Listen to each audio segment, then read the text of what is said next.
Oh, hello, hello, hello. Oh, it's Hello. Monday. Why we are here on Monday? You think? Well, because life. Oh, Yeah. is it Thanksgiving in Canada today? Yeah, it is. Yeah. Yeah. Oh, It's that day. It's that day okay, where we eat a lot of food. okay. So that's why he's We had feeling.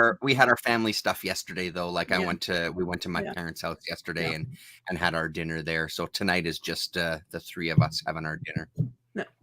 Whoever have seen a forecast of this video and had a different time schedule is because I went on a brain fart journey and I came back. You see, we are here. That's what happens Yeah. when you start to guess, double guess, and it's not Sunday. But Well, and when you're trying to coordinate times across the pond, yeah, it gets a little crazier. Yeah, for sure. yeah. Yeah. And also, it won't, I guess like we spoke earlier, the time will change soon and it Yeah. won't change. And we're going to have to accordingly change to whatever that schedule is. 6 hours differences makes big thing, like it Yeah, scrambles my absolutely. head sometimes Hmm. because it's kind of really dark here already and it's winter upon us, even though we had 23 degrees today. I was like, what? Holy shit, are you kidding? No. That's madness. Yeah, it's a heat wave. 23 degrees, but it's Wow. a heat wave. Yeah, we Yeah, have yeah, like yeah. 3 or 4 days of similar weather will be, and then it's gonna go just downwards, like spiraling down to a to a I feel like we're gonna have an early winter this year because it was yeah. really cold last week when I was out Oh working. wow. There was Okay. some days that were brutally cold already, and it's what is it today? Today is the 9th, right? So hello, Uh, Andrew Lopez. Usually by Halloween, usually yeah. by the 31st, there's snow on the ground, but it feels like this year we're gonna have it earlier than that, My just mom, because of the drop in temperature. my mom in Lithuania said they already had a snow today, Oh but shit, today. it today it melted. But she Yep. said it was snowing. It was actually so much snow that my dad's car wipers weren't working properly. It's like I'm not Oh ready for no. this shit. Yeah. But it melted straight away because, of course, Yeah, there's right. not enough degrees. Man, that's not a good sign though. Either way, even if it melts right away, it's never a good sign. No. And the week before Yep. today, it was 23 degrees. Oh wow. Yeah. So imagine it's like a In just a yeah, week. Yeah, yeah. yeah, and we're gonna have like 11 degrees drop straight away after, like in a couple of days. So Mhm. enjoy the sun while you can, I guess. Yeah, that's right. Yeah. Oh, have you finished watching soccer? Yes. That was the last episode, right? Like it's all done now. That's the season. Yeah, we Mhm. finished it. Yeah. And Um, I didn't love the last episode, honestly. I was I've kind of really enjoyed the series, but the last episode seemed to kind of like meh, it just kind of petered off a bit. But other than mhm, that, like we really enjoyed the series. I'm looking forward to more for sure. yeah. It's very kind of, you wouldn't predict the ending because Hmm. okay, spoiler alert for Yeah, people right. who haven't watched it. Yeah. Spoilers. but the bad guy won. So you kind of like, huh? But then they don't give you kind of they didn't round the story. They just kind of kept it there. And Yep. we just like look at the screen and it's like, is this it? And you keep on like looking for an extras, but I don't think there was Mhm. an extras.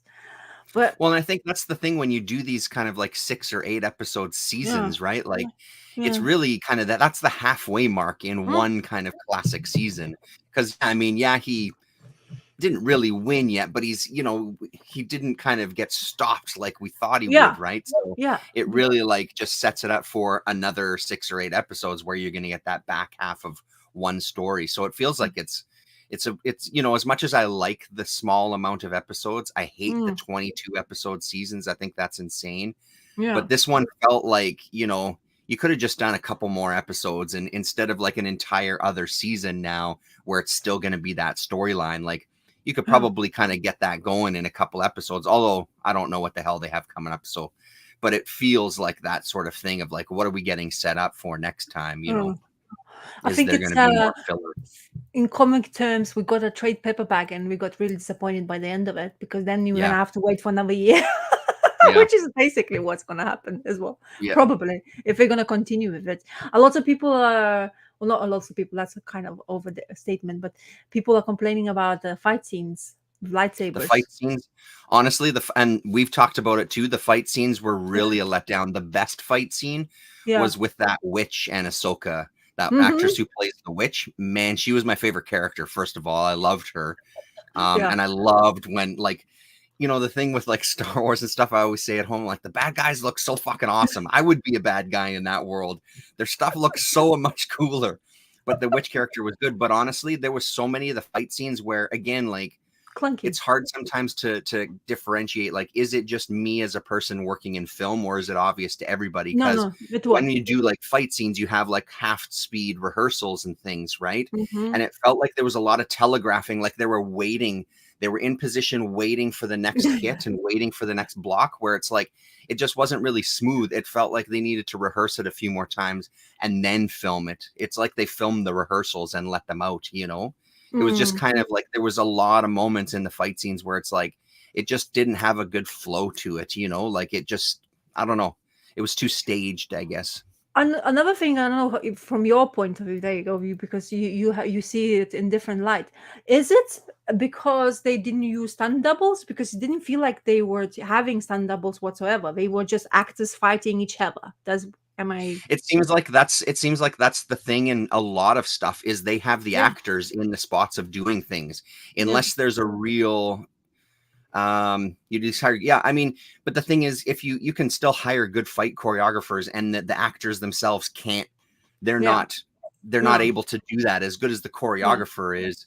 Then it yeah. comes down to still the performance, which is the gamble with having the real actors Mm, doing those fight scenes. If they're not kind of adept at that type of stuff, you got to spend more time as choreographers. And I just know that Star Wars is like every other film and TV thing that's out there. I guarantee it. They were limited time. They didn't have enough prep time. They didn't have enough shoot time. I know it because that's just a standard these days with film and TV. yeah, Even the big budget ones, they just don't give enough of that time. So if you have actors who aren't as adept at that, that yeah, means more rehearsal time. That means more pre-production. That means yeah, more on the day. You're going to have maybe a longer day because you want it to flow. But they can always fix it with editing. But then you get fight yeah. scenes where it's chop, chop, chop, chop, chop, chop, and nobody likes that either, right? So Hmm.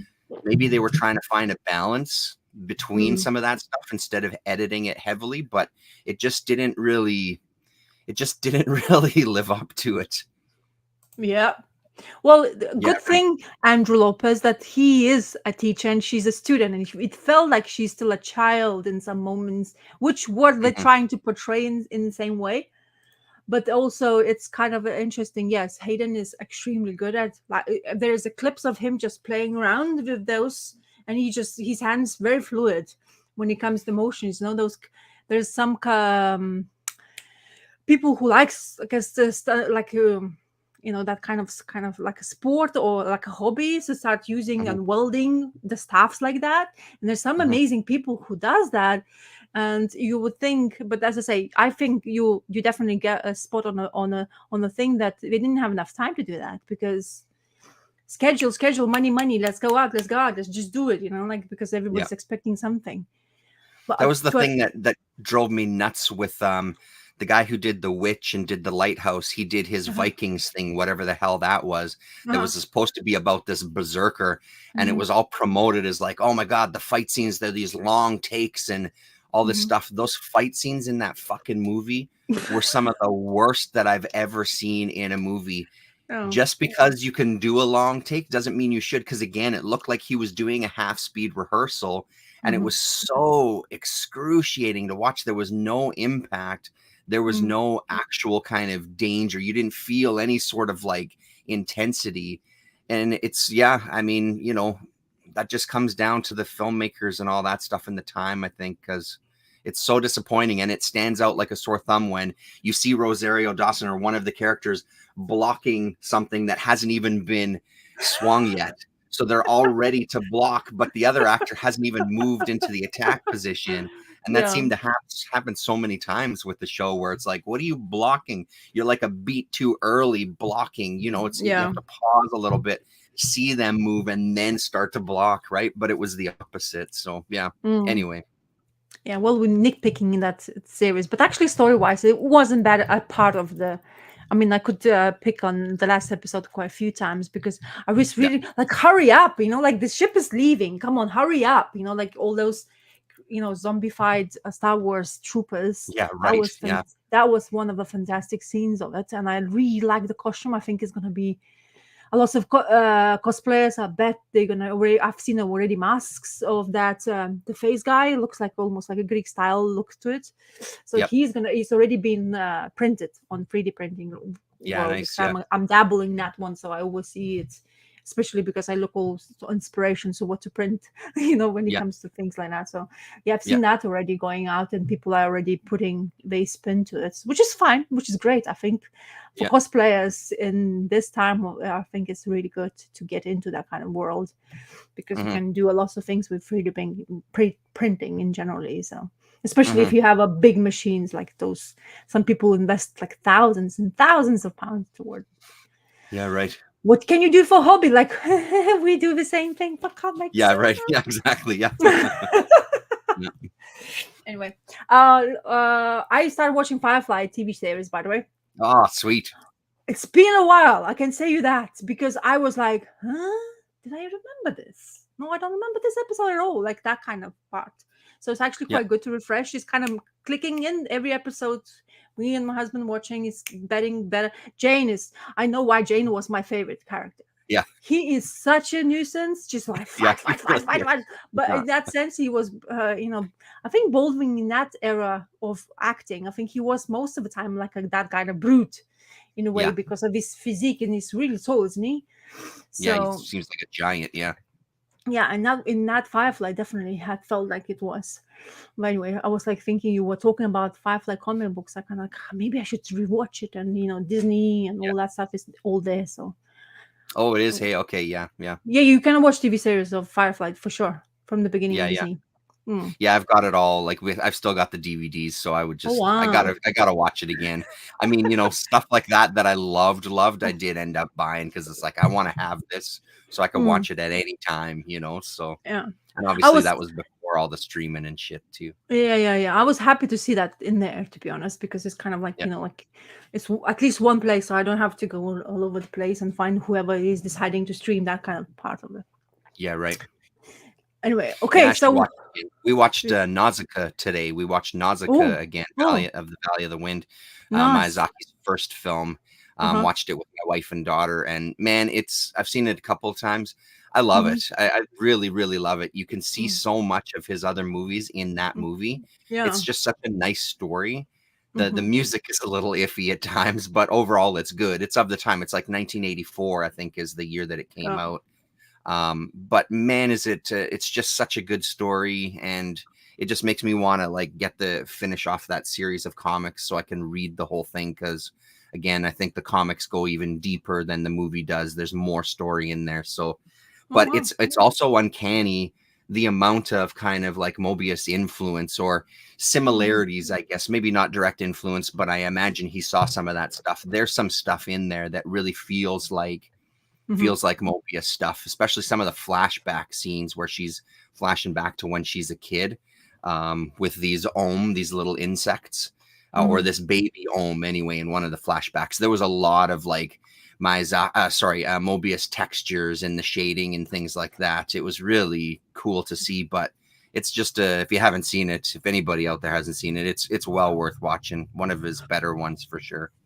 I watched as much as I could Miyazaki while we had Netflix in that time because I wanted to get my son interested, and he liked several ones. Yep. And Totoro, of course, was the one favorite because he likes the cat. Good. He loved the cat bus so much. He's like, like rewind, cat bus, right. rewind. It's like, oh my god, how many times can we do that? But yeah, he was extremely excited. I even have a plush. My husband gave me a plush toy in one of those beginning of our relationship, and I kept it, or so and I showed to him, and he's like, oh my god, look at the cat. Yes, that's the one. Yeah. And he was trying to poke it through the window because right. that had that opening thing. He got disappointed. It's a plush. It's not a genius, but or something like a action figure. Whoa. Yeah, Totoro is so good. Hello, Orbital. Yeah. Happy Sunday? Question. Yeah, it's true. It's not. It's Monday. Yeah, Oh, okay, but terrible complaint about yeah, He spends too yeah, much time on angry social media. Yeah, absolutely. no, And that's always the thing, especially with people that haven't watched it. Like yeah. you haven't Just watched watch it, it. just Well, shut the hell up. if you don't want to watch the series, just watch the Clone Wars. I highly recommend. If you want to Yeah. see all Ahsoka stuff, she's there. Like that graphically, the fight scenes are stunning, and Mhm. she puts through some amazing moves in there, especially when she was taught by Anakin's, and she puts her in the room in the middle, and there's about 6 clones attacking her at the same time, and she has to defend herself. And he was, yeah, you have to go blind, and she's like, what? Yeah, I have to go blind. You have to go Yeah. blind, and you completely. And she's like, just listen to the, like to everything. Like, what? Yeah. Classic start. Yeah. Is And that it was, does yeah, Gendy go on. Tartakovsky do the whole thing? The guy who did Samurai Jack, or I did he think only so. do like the movie? Did he do the whole thing? Yeah. I think so, because I think I recognize his name every time I saw the, like some of it, like That would also stuff. make sense why the fight scenes are so good, because Yeah. he works with a lot of really good people that like again choreograph that stuff and get it ready for animation. Amazing moves. Amazing Moves is a great sign Yeah. point, Ross. Yeah. Yeah. It's a fantastic little, and even Rebels. I think the Rebels are really. I knew it was Sonny um, Weimer working. Yeah, sorry. Sorry. Yeah, it happens sometimes. We do put you on tiptoe, so you are well aware that we're still doing this. Yeah. But someone, Monday, we're just doing on Monday. Yeah, happens. But we still wanted to do a chat, so Monday it is. Yeah. Oh, Yeah, I haven't watched Gore's compliments to video from Gore. yesterday. I did see it on my stream, but I haven't dipped into Okay. it yet. That Why was the not? one on Sin City. I think he did a Sin City one. Okay, cool.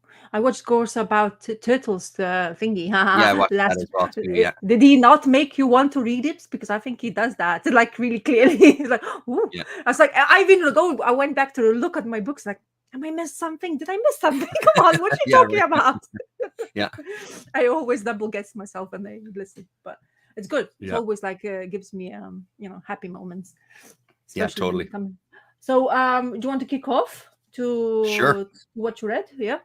Go. Are we gonna? Why don't we just go right into this one first? Well, you mean this one? Since we both read it and it's on the top of our stacks, we may as well talk Yeah. about this one first. So, what did you think? This is exactly what I was thinking is gonna happen. That actually worse, because it's actually really good effect. The way they were. So at the beginning we have, like a harvest festival. Yeah, is that what they call it? Yeah, harvest gala, not festival, gala, like almost like a X-Men type of a thing. Anyway, sorry, X-Men. Right. Yeah. You ruined the book for me. That's it. Anyway, so all the gods are appearing. So apparently we're gonna have, it's introducing even more characters in the book, which is gonna be interesting to keep up to them. But there's this Luna is the main one in here, which she was blasted really well, and I think a lot of males will be intrigued to see this figure, which is Queen Luna. Queen Luna, and everybody was staring at her. And honestly, I don't know how about you, but the artwork is just a killer. This man is. Yeah, it's I don't beautiful, know. man. I love it, and the coloring and stuff, like, it works really, really well. Yeah, I love it. So Dave McCaig, is that how you pronounce his name? Is the colorist? Yeah. So he's really doing well with Max Furiyama. So he's even enhancing the art even furthermore. I really like the lettering, by the way. I don't really mention that much, but I think is this what Rick Remender prefers to have as their lettering? Because I think it's what he's always using now. Russ Wooten, yeah. So I feel like that's a name I've seen a ton on his stuff, but he's one of the team probably already, because it seems to be the familiar faces. So the story, we get all the gods appearing in this gala to come in, a lot of bitchiness, which is quite an interesting point. We have that girl who is not of age, and she's absolutely fascinated by Luna character. So I forget her name. I don't know if I seen her name said in here, But she is the one who is supposed to be like inheriting one of the god features, and she keep on saying, Right. "I'm not Yeah. never gonna be like Daughter or them." whatever. Yeah. Yeah, daughter of the almost like the king, like the god of the gods. It seems to be Yeah. because that's where everyone appears to, and he has this brother who is like completely like interested. Do you think Rick Remender is easy to work with? I mean, he attracts good artists for all his stories. I think from artistic point of view, because he does, he's been drawing beforehand, before he became like a full-blown writer. He was drawing Mhm. himself, so I think he realizes how difficult the task is to be an artist. So I think that's why he's and also he has a keen eye. But I've never actually managed to see his scripts in like in one of those collected editions, because I usually pick them up in single format, his work. Mhm. So I wonder if you guys can point it something on that point, because I I mean, wonder what kind of, yeah, go on. just from the little bit of interviews and stuff that I've seen Yeah. with him, he also seems like just a genuinely decent guy, Oh, which okay. any sort of creative sort of, I mean, I think of again of like working on a movie. If I'm working with a director of photography Yeah. that's a decent human being, just a good dude, it Yeah. automatically makes the show better. So I feel like that's a big part of it. He's probably just a good person. And then the technical stuff at this point, I would assume that he's got his style, he's got his way of working, and Yeah. people just have adapted to it because it's fairly easy to decipher, so And I think yeah, he but I will. think that visual sense really helps in writing those scripts, right? Because he's sort of come from that world and drawing and things like that too, right? So In this day and age, I think we would hear something if somebody wouldn't be happy, especially in the caliber yeah, of his now, because he's been everywhere and everybody knows him and yeah, kind of thing, being done. And he always, as I say, very respectful when he comes into interviews. So I presume he understands how difficult the work is, and he didn't want it to be part of the big two because he wanted to produce his own work. So I guess I hope that he's as sympathetic towards artists, and because he always calls them as my, not me only, it's my, we as a team are working on this book.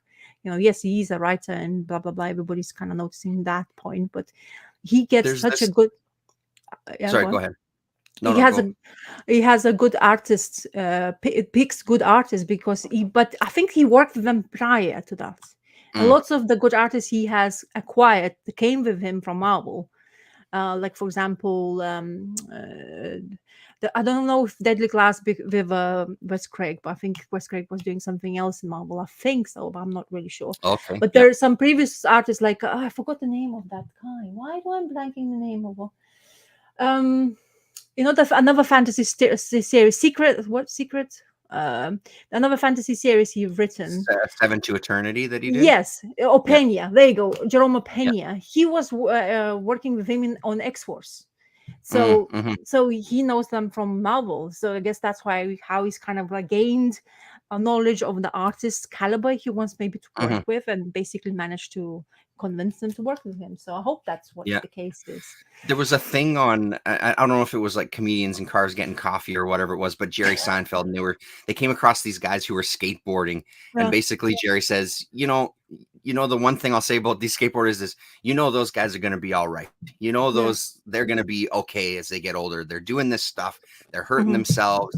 They're ultimately going to be fine. And I feel like it's because of Rick Remender with his like punk rock roots and things Yeah, like that. Like there's certain groups where he's seen a lot of shit. He's done a lot of shit. He's lived in yeah. this kind of like subculture where you feel like there's certain subcultures you're going to come out of just fine. You know what I mean? Like you're Uh-huh. going to be all right by the end of it. And I think that goes a long way, being in that Yeah, kind of community type of atmosphere that punk rock circles and, yeah, some heavy metal or these kind of extreme, these yeah. so-called extreme genres or niche genres or things. Like there's a real sense of community that comes out of that, and communication and ability to just kind of like get along and kind of make things work, right? I feel like he's got a bunch of that instilled in him from his youth, as much Uh-huh. trouble as he's also had with his youth. Not saying that doesn't Yeah. account for anything too, but I feel like all of that mixed up probably make him a pretty easy guy to work Uh-huh. with. Rick Remender's like Rose Tyler. Yeah, right. Anyway, so yeah, Ready so to take it on. So this book is, if people haven't tried it yet, I highly, even though 3 issues came out, you get a lot of information in 3 issues. A lot of Sure you do. understand the gods' purposes of sacrifices. You understand why they're there, and how come you do it kind of annually because of this gala, because they all gather up, and apparently they get to drink something, which I'm not going to spoil it. That's a bit of a spoiler for this Yeah. comic, which it just came out. It's really good. The art Yeah. is very It's really good. strong. The surprise moment, how the things happens to our sacrifices, which is what lullabied in the second issue, and you think, what the hell did Rick Remender has in store, and he delivers. In my books, for Hmm. certainly he delivered, and I was like, wow, that's really mean. Especially the scenes afterwards, the facials. Oh, that was like something of the quite a good scary movie, to be honest. Hmm. Especially it's well portrayed in the art. So I'm looking forward to next issue now for sure, Yeah. because the minute you get this kind of like, it seems to be quite slow in first issue.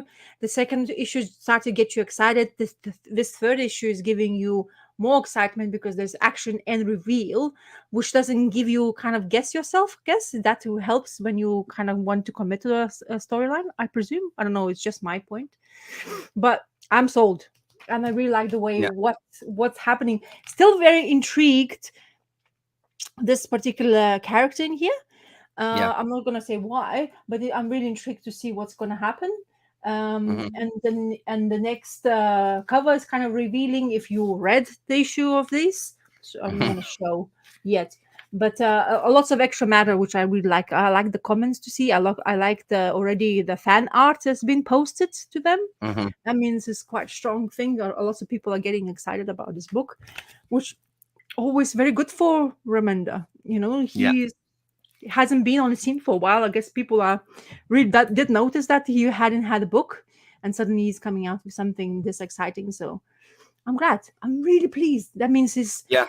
I'm committed once again. I don't know how long, and he doesn't know. He doesn't tell you how long it will be, but if it's gonna be as strong as every issue so far, for me, he's gonna have my Yeah. pull It's list is it's gonna be increased. it's hard to see where it's going to go, right? I think that's something he does really well, where you Hmm. can see some of the road marks. Like the end of this wasn't a total surprise, Hmm. but there was a couple of nuggets within the end there where it was like, oh, okay, that's an interesting angle. So the Yeah, thing that's impressed me the most so far about reading his stuff kind of month to month now, yeah, um, is kind of the pacing. Like the pacing, I think in these 3 issues, I think is pretty perfect. Like I think he has this ability to kind of keep things moving where you get these little moments that you can enjoy, but then you get this other nugget. And honestly, the break between issue 2 and issue number 3, I think yeah, that's the other bonus of reading this month to month is yeah, once issue 2 ended, you have this kind of really up moment, and yeah, you kind of live in that as well too as a reader yeah. for that month. So you Mhm. kind of, even though time hasn't really passed for the characters that long, it's Yeah, passed for you. So you yeah, kind of get that expanse of like, hey, they must really be enjoying this, and this is so great. And then you mm, get this issue, and then you get the Rick Remender that we all kind of know. Like nothing is going to go incredibly yeah, well for everybody all the time, right? That's just yeah. kind of standard with his books. I feel like there's Well, gonna be some down moments, but it's played really nicely though.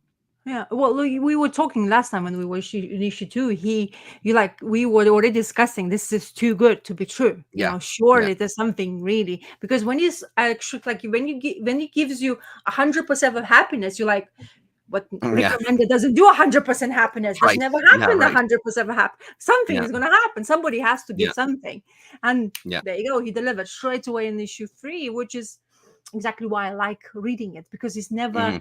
like you say, that not knowing what's going to happen next is always intriguing, because you never know what Rick Remender will come up with. Mhm. And it seems to be, so far it's nice to be intrigued by what's going to happen next. I don't know what happened to Grant Morrison. Yeah, no Maybe idea. the magic world is just as Eat 'em up. intriguing as whatever he, I don't know. You never know with him, but it's missing kind of thing. Like, you always know him that he was working for DC comic books. Maybe he just got fed up with them as well. You never know. Yeah. Or maybe Grant did Alan Moore and is going off into the prose world, and all of a sudden we're going to get some novels. You know what I mean? Maybe there's some novel work coming up, or who knows? If he has something to say in that kind of realm, why not? Because that pays, like at the end of the day, it probably goes like books in this time of year in UK. I don't know how it's in Canada. I can't quote because I've never been. But from September onwards to like December, before Christmas Mhm. holiday, they radios, television, if you watch or anything like that, books are main subject. There are also books coming out in the same and this year, like almost like TV shows, and a lot Mm. of people are just churning out the books. Oh, go read this fantasy, go that, and it's just like a lot of reading if you would be keeping up with that kind of stuff. Right, right. Oh, I want to ask you another question. You know that one of the strikes has been for the writers is been sorted, yes. But now Yeah, I heard apparently that. so. Yeah, But I heard that the actors are now going on strike, or they already on they have strike. been on strike already. They're already on strike. They have been for a little Uh-huh. while. That's what's Uh, kind of like slowed down the mhm. work all over Yeah. the place. Yeah. Luckily, here in Manitoba, we have some stuff going on.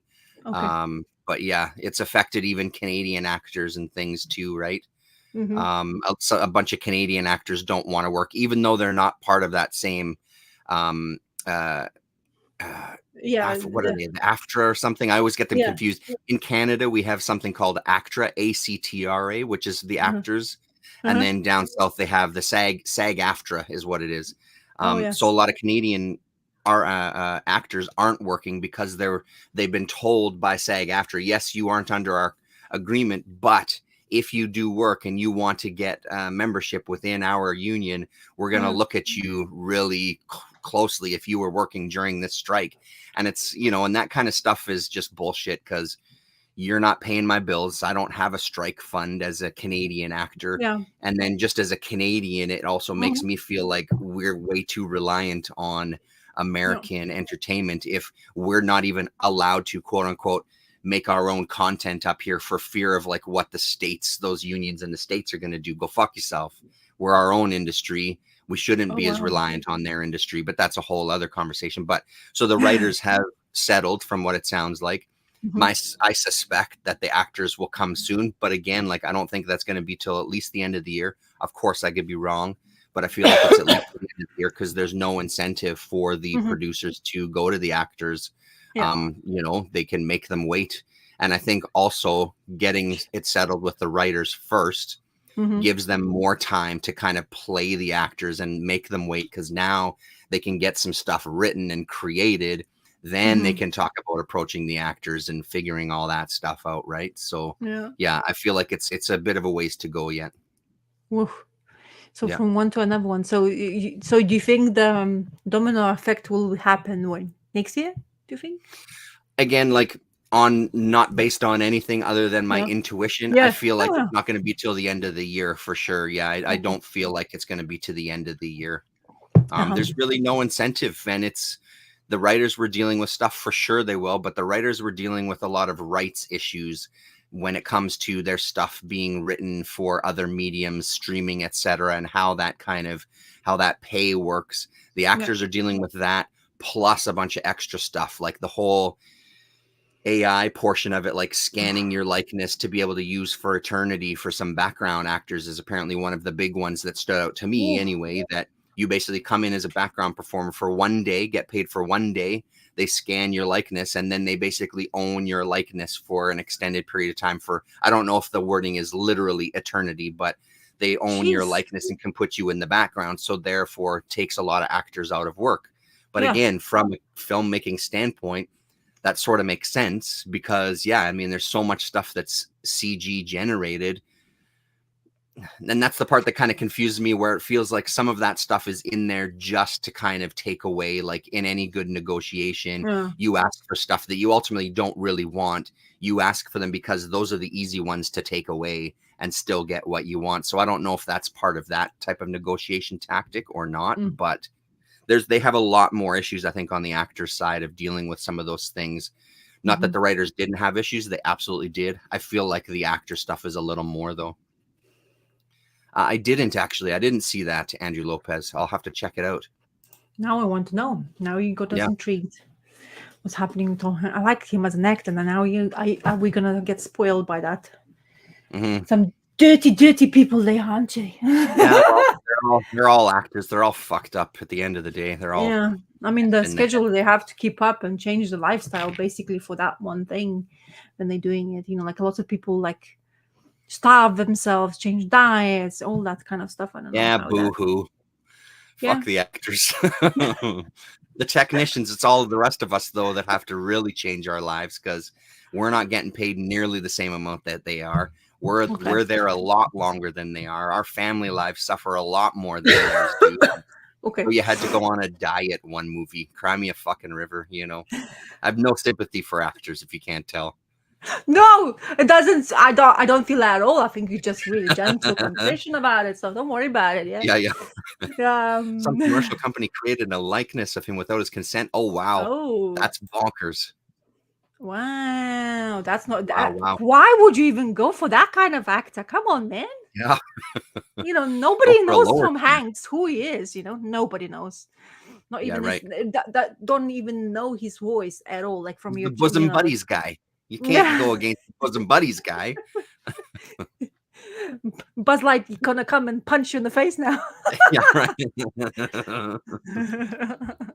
Anyway, do you want me to say read Yeah, whatever go I've ahead. read? Yeah, Yeah. yeah, go for it. Okay. Okay, let's go with this one because I mean, I don't. I mean, first of all, I picked it up for curiosity, and second of all, because my son is into. Hey, So Transformers yeah, is the book I decided to go for because I haven't read the original run, certainly because I just started reading comic books in last past decade. I can say that already? Oh my god. I feel old.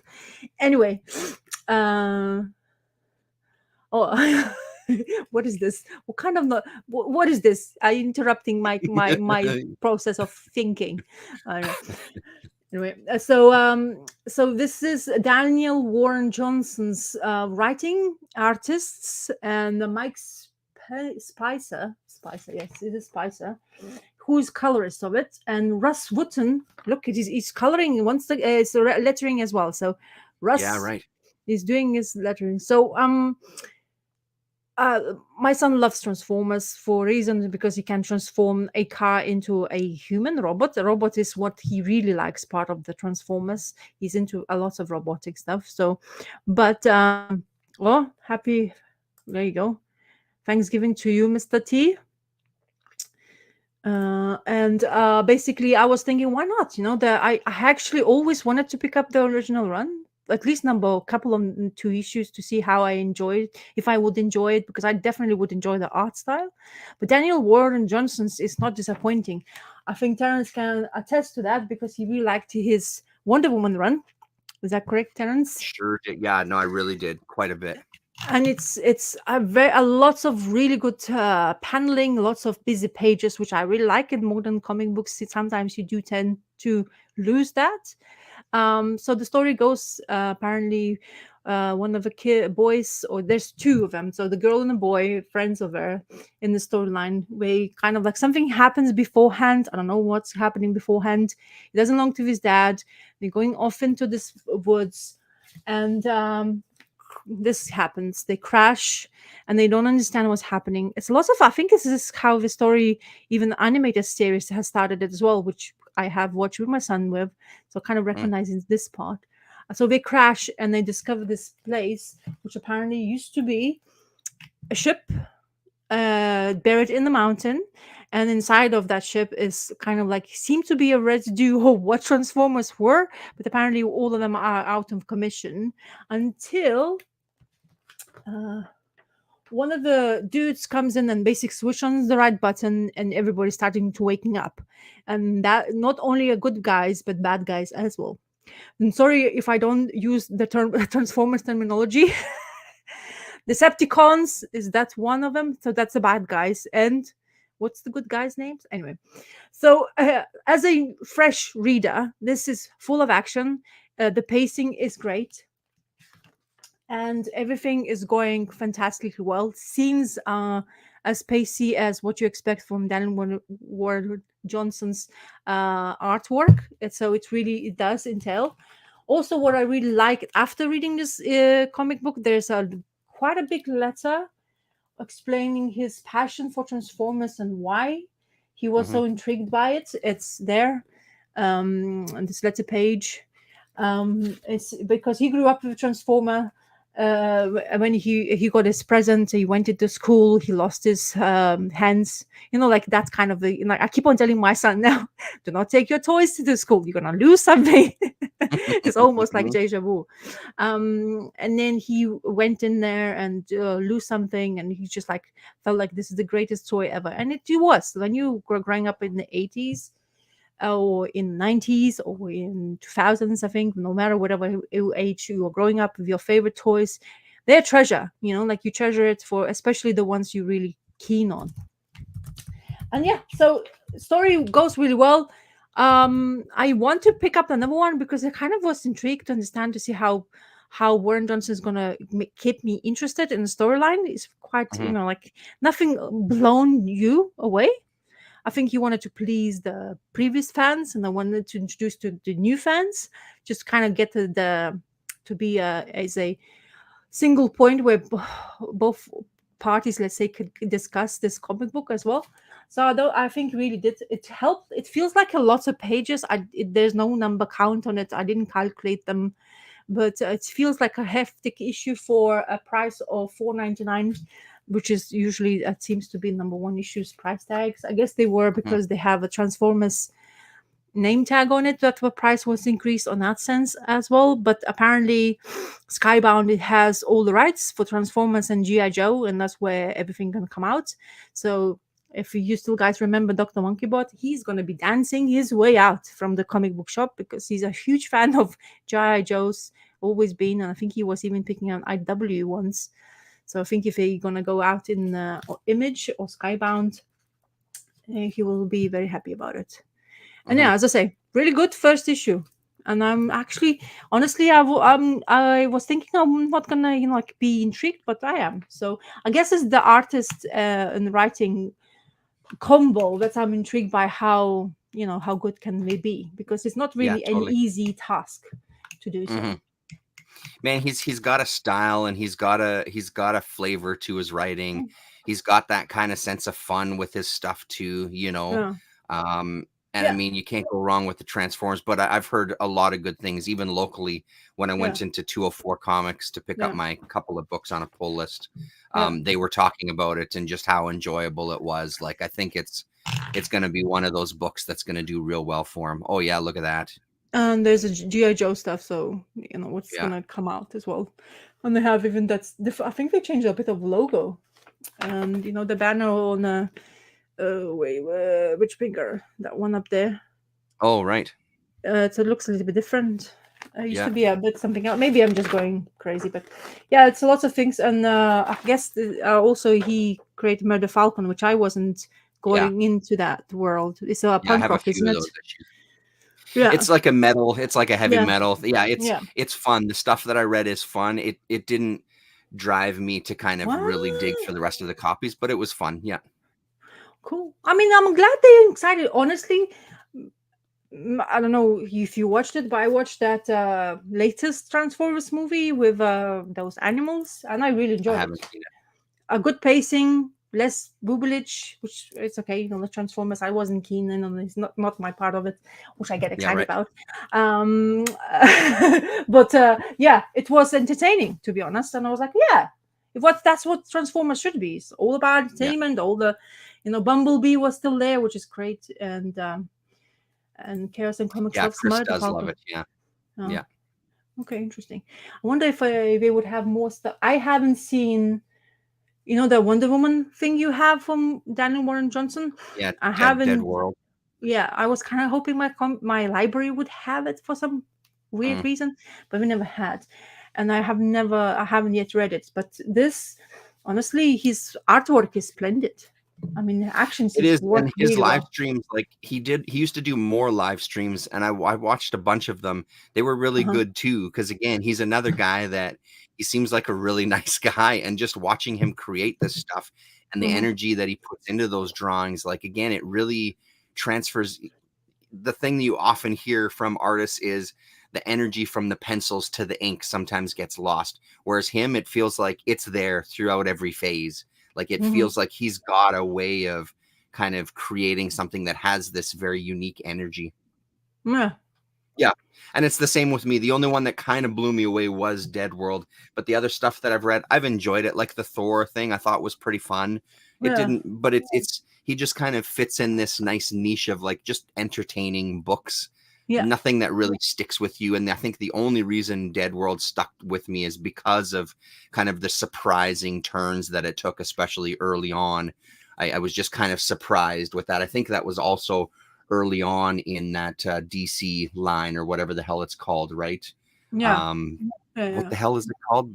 Black Label. That was early on in their Black Label books, right? So yeah, I think because that was also big why it format. connected me a little more. Yeah, the magazine size. Yeah. Yeah, because that's really worked for his art as well. That's really complementary, especially if it's such a, like you say, this kind of comic book is gonna be for his strength because of the action movies. And he said in that extra material at the back saying that he always, like, as a growing up, he was trying to copy the bold, like, the bold lines you have to go and also have an action in the same time, which is quite difficult to portray, especially if you don't have experiences. But I guess he's been drawing comic books for a while now, so it's definitely going to go into strength, because so far everything looks exactly how you would think the Transformers look, just a little bit of flair of new taste to it and stuff like that. Yeah, I was watching that last night, actually, his little 7-minute video or whatever it was, him in Portland. Yeah. Cool. Anyway, so the yeah, ticking clock of his son in the backseat is what he was saying, I think. Yeah, so it's good. So far, Yeah, I cool. mean, I know that people will be definitely excited about this comic, so. For sure they will, yeah. But as I said, I've never read one, so my curiosity took over at that point, because, as I say, I never read all the material beforehand. Okay, your turn. And then Gore was also asking earlier, 6 issues. Do you know if it's a 6-issue miniseries, that Transformers, or? I don't think it said, to be honest. No. I would probably have I don't know any info. I just picked up on the whim because I saw this kind of thing. If I wouldn't have picked up now, I would probably not have, because it's probably, like he said, if a comic book orders hundreds of copies and they are sold out, all of them, this is going to be quite expensive and afterwards on eBay, which I didn't want to risk upon, kind of thing. So I just picked it up, but I don't know how long it will go for, to be honest. Yeah, right. Maybe he wants to go long term. Never know. Yeah, maybe. Yeah. So I picked up 2 issues. I didn't look closely. I picked up issue 1 and 3. I didn't pick up issue number 2, but I picked up the Enfield Gang Massacre 1, and then I'll show you. This is the cover for number 3. They all connect as well too. So if I get issue number 2, they all connecting covers. So I remember seeing this. Chris Condon and Jacob Phillips, the guys that are doing that Texas Blood series. I've never read that Texas Blood. I heard that you don't need to have read that to kind of pick this up and enjoy it. And I would say that that's true. Honestly, I loved this book a lot more than I thought I was going to. I was really drawn by the cover. I think Jacob Phillips, like, as much as, yes, there's his dad in there for sure. There are some differences, even the interiors and things. But I was really surprised to pick this up and it be like legit textured newsprint inside. And it is, the whole package is really, I really want to read it now after reading this. The whole package is fantastic. They've got this kind of fake ad for these pistols for their credits and things. And then you get kind of your chapter 1 layout before you get into the story proper, where we have kind of this sort of pre-scene. Yeah, Gringo the Don, hello. Hello. Honestly, the smell of this book, the feel of this book, the coloring in this book, and I think the coloring, because it's on this newsprint, it stands out even more. But I'm very, very impressed with this book, and this is a $3.99 book. So Gang Massacre in Texas, fake news. We're peaceful and cheerily loving people. Yeah. So the other thing about this one is, I guess they have some back matter, and this Mm-hmm. is where there's the that's the cover for the second issue, so you can Yeah. see here the Yeah. shoulder of our guy on the front cover, so you can see how it Ah. connects. They have some back matter here. Right here. Here we go. The Enfield Gang Massacre, a newspaper article. Yeah. Now, I'm guessing, I don't know, maybe Gore will be able to tell us if this is actually based on a true story, or if this is, again, them adding this to add some more flavor to the story. And my sense is that it's real. Mm. Go on. Yeah, I was trade waiting for this. No, honestly, I think the single issues are the way to go, Rick Ray. I was very, I love it. I'm so impressed with this. I've got to find issue number 2, and it's going on my pull list. So it gives kind of like a brief history and talks about like how some of these stories kind of go through the test of time, and they get kind of elaborated on, and there's things that aren't necessarily true, and but it's entertaining, and it's kind of, it has its grisly moments as well too. But it's a really, really good setup. You get to meet kind of the good guys, quote unquote, and the bad guys, and then there's a little bit of a mystery. I can't wait to read more of this. Super easy to read, beautiful to look at, and like I said, there's a lot of Sean Phillips in here for sure. But this is, I also do get the sense that this is Jacob. There's some differences with their styles. Even in kind of like the face there, you can see that's, as much as there's Sean Phillips in there, that's not quite, and that coloring is just so nice. So likely based on a true story. We're a very violent state. Yeah, absolutely. And that's what I was thinking. I was deferring to that. It was probably true that they've just kind of used as influence, but who knows when you get a package like this, because on the back cover you get a reward, 1,000 reward for the killing of Montgomery Field, or Enfields rather. So they really do a nice job of putting a package together. I haven't even flipped through this third issue. I don't even want to look inside until I've read the second one, but I would recommend, if you're at all interested, try to give a single a shot, because I was asking about it. You forgot already. It's only going to be 6 issues. That's why lots of people are waiting trade paper back. Yeah. Because 6 issues comics. But I can't get number 1. I mentioned to you earlier at that time when I asked you, have you heard about this book? Because I was already looking for number 1, and you can't find it on online, because I don't have. And I even asked my comic book guy, and he said I didn't know that it's going to be this popular, so he didn't order as much.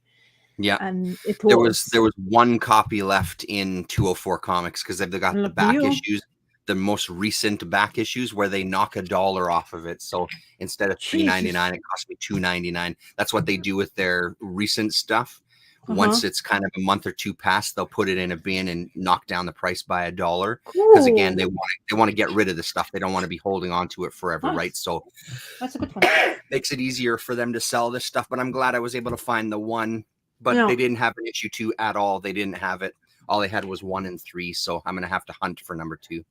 Issue 2 on this part of the world is £10 on eBay. Yeah. Wow. Yeah. So it's crazy. I guess it's becoming, because of that Texas blood. I guess that's why they get becoming so popular now. So yep.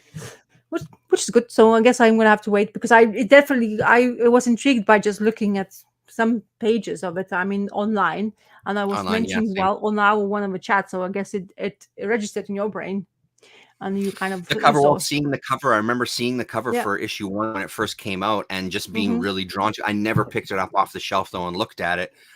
That looks amazing, and I just moved on. Right? It didn't really. I didn't even think of having a flip through. I kind of wish I did. I would have been on even board more. Right from the beginning and not missed an issue. So yeah, exactly. So I mentioned that this one I've spoken last time we chatted, but I finally kind of fully got immersed myself in it. So Usagi Yojimbo, the Ice and Snow, then the next Usagi's run on Dark Horse. They back to the Dark Horse. If people you're not aware, this is one of 5 storyline, and it's like book, according to Stan Sakai, it's book number 38, which I don't know why it's called. Like I have never. Usagi Yojimbo has been in production for 40 years. I've not been in that kind of reading. So there's lots of reprints.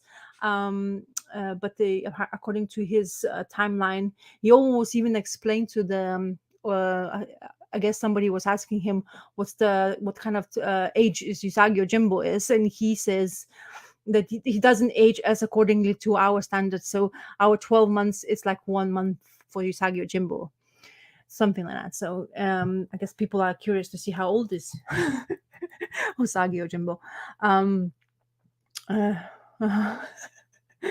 Yeah, it's just eBay prices, Gora. Anyway, it always blows up the proportion, especially if people realize that you can't buy them as easily available for us.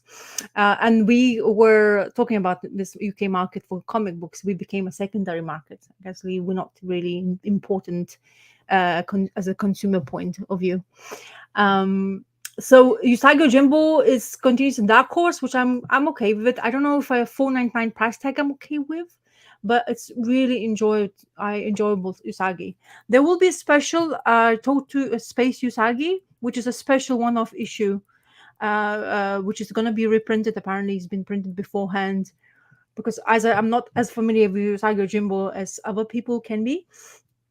I will definitely pick it up, even though it's going to be probably higher price tag as well. But I'm such a fan now of this rabbit samurai that I really always gets intrigued, and it's so good to read. Also, another Yeah. thing to tell, that it's quite dark. This the storyline. So we're going in. It comes back from the previous 5-issue mini, which is ended in IDW run. I think it's called Green Dragon. Yeah, the Green Dragon, I think. All this stories continues from that storyline. So they dwelling through these mountains, and it's snowing. It's really freezing cold. They're talking, having discussions why we're deciding to do that, why didn't stay somewhere else. But they were wanderers at the end of the day.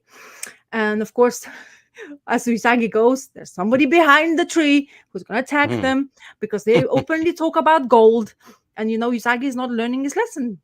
Don't talk about gold so loud, because bandits is just gonna go attack them. And they do. And there's quite a few amount of them going after them. So the guy next to Usagi is his cousin. They've been wandering around for a while now in Usagi books.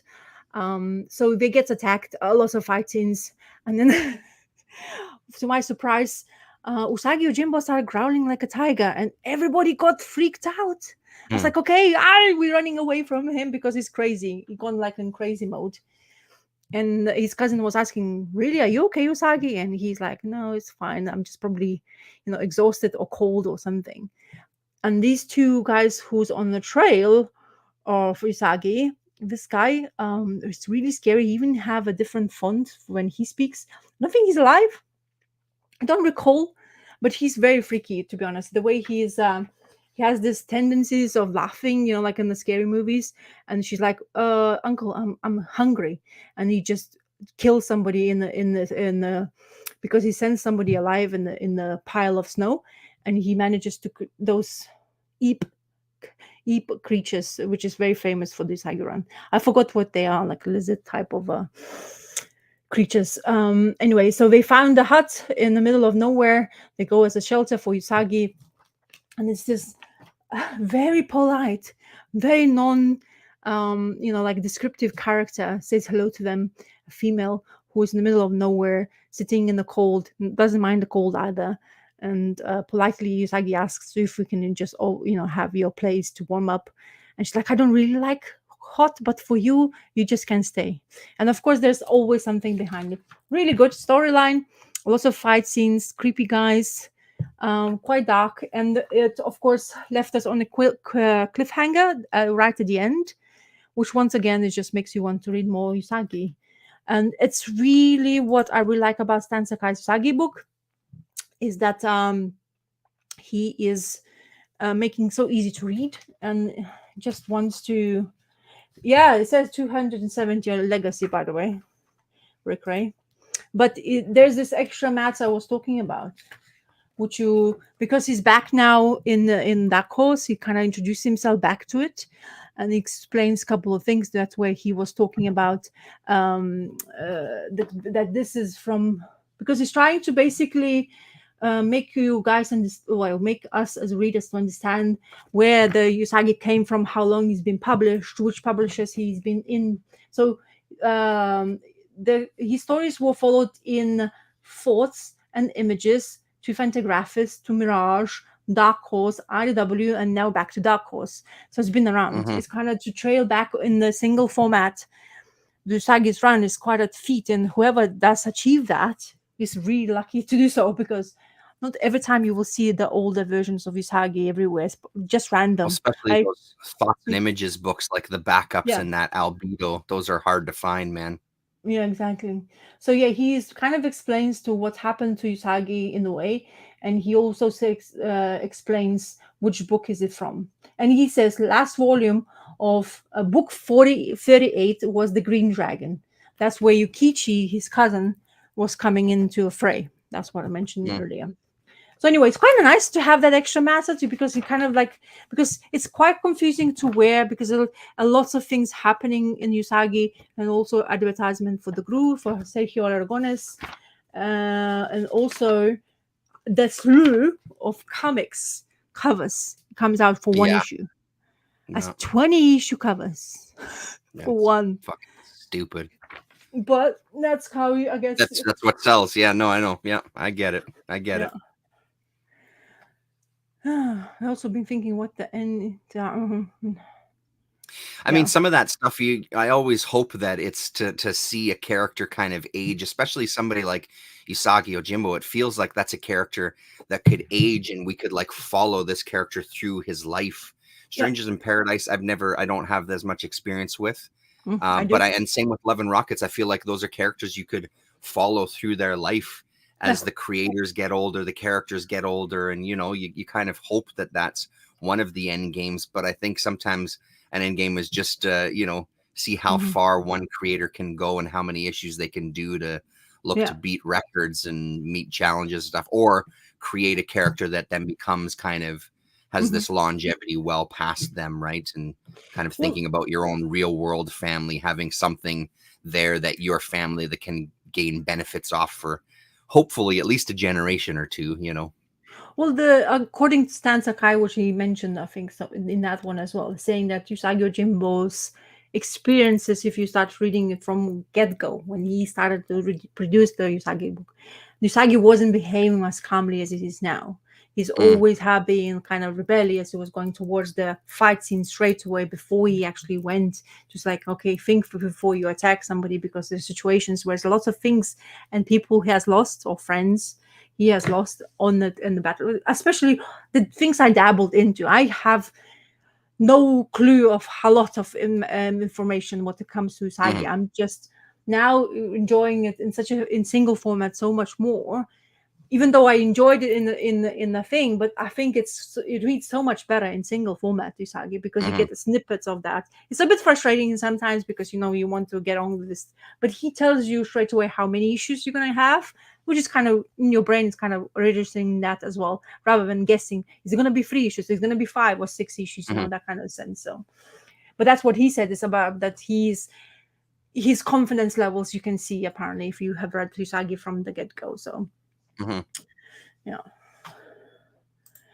Hernandez interviews just at the Sun Ah, yeah, Tony. It's possible either Maggie or Hopi wouldn't make it to old age. Well, there you makes go. sense. Yeah, makes sense.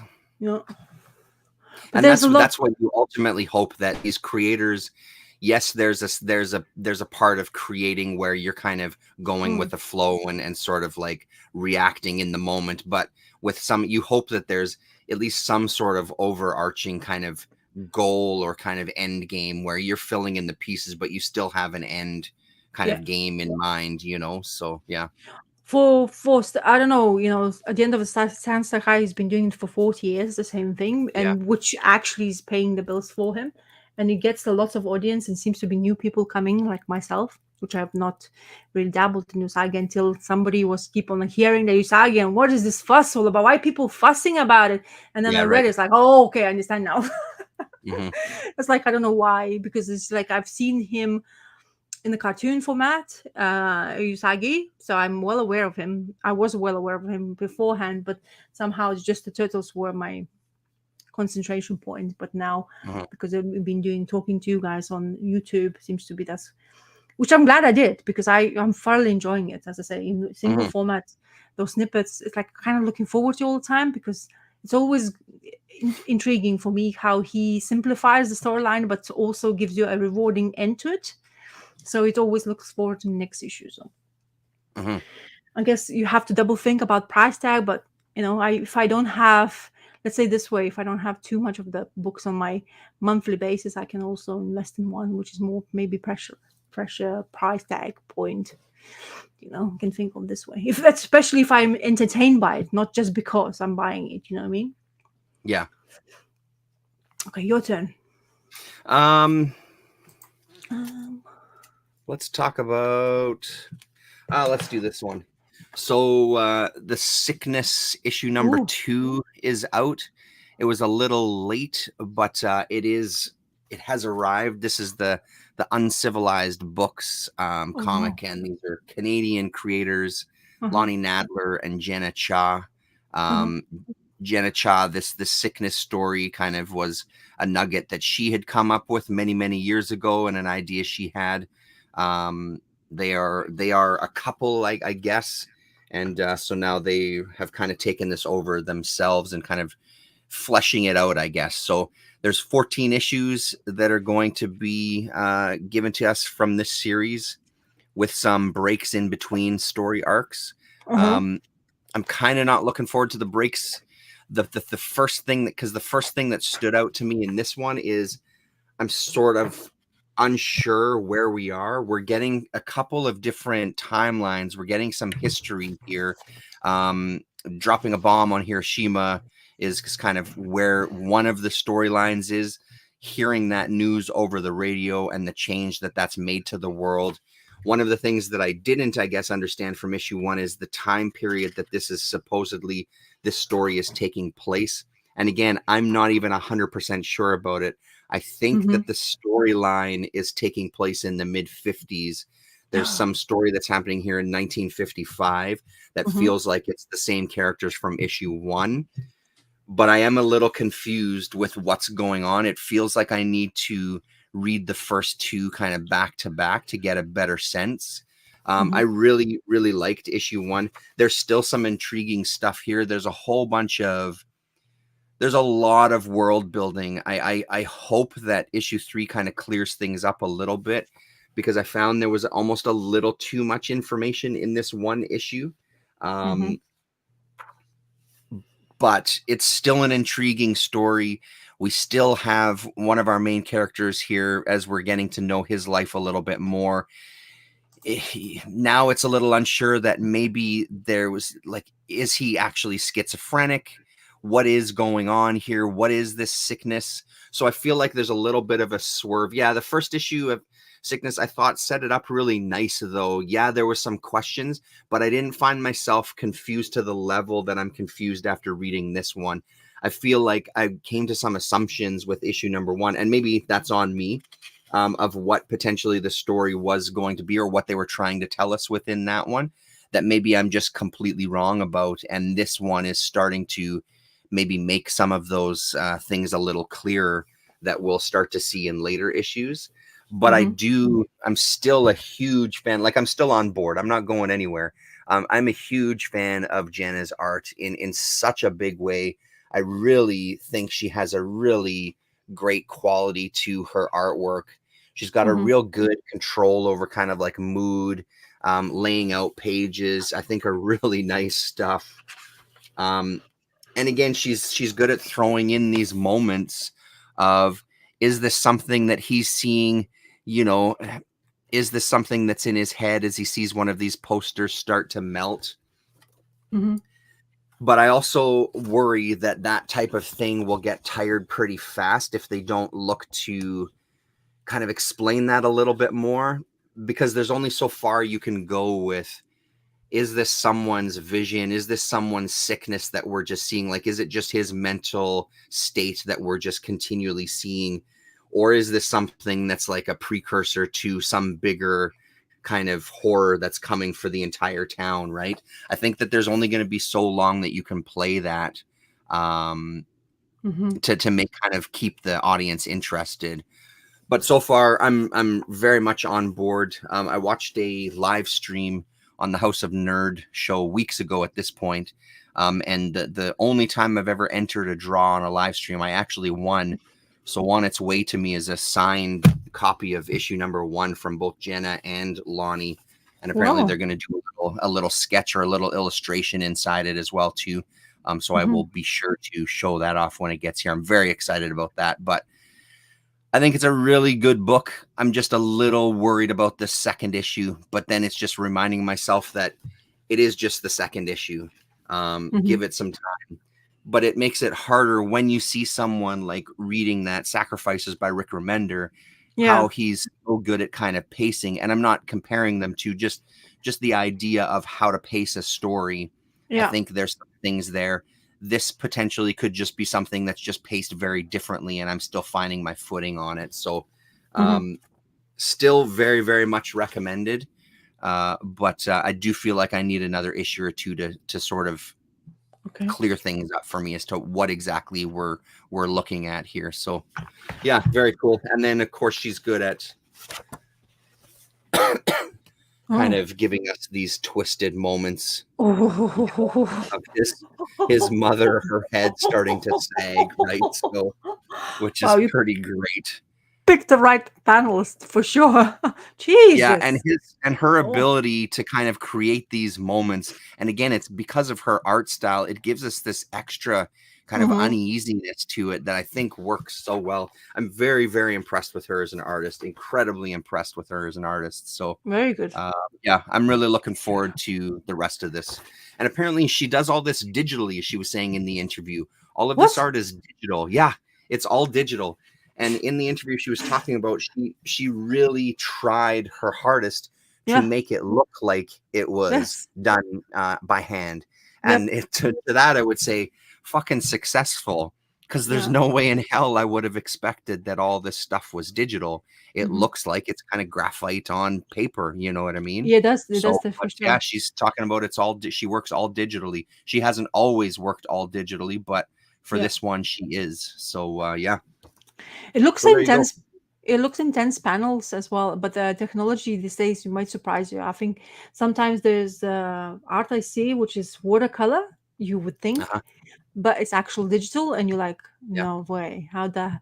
But that's how manipulation of technology these days are really helpful for the artists, especially if they are really well versed in the digital format. And sometimes you kind of forget that you can kind of make mistakes because they always fix everything, but then Yeah. then Right. they make that trick, like you say, to trick your eye, to tell you that maybe you thought it's a graphite but actually it's digital. It's a surprising treat to, in your brain, Hmm. saying, oh my god, so artists are really having some level, like high levels of experience in some stuff that they're trying to portray and publish, which is absolutely Yeah. Totally. fantastic, I think.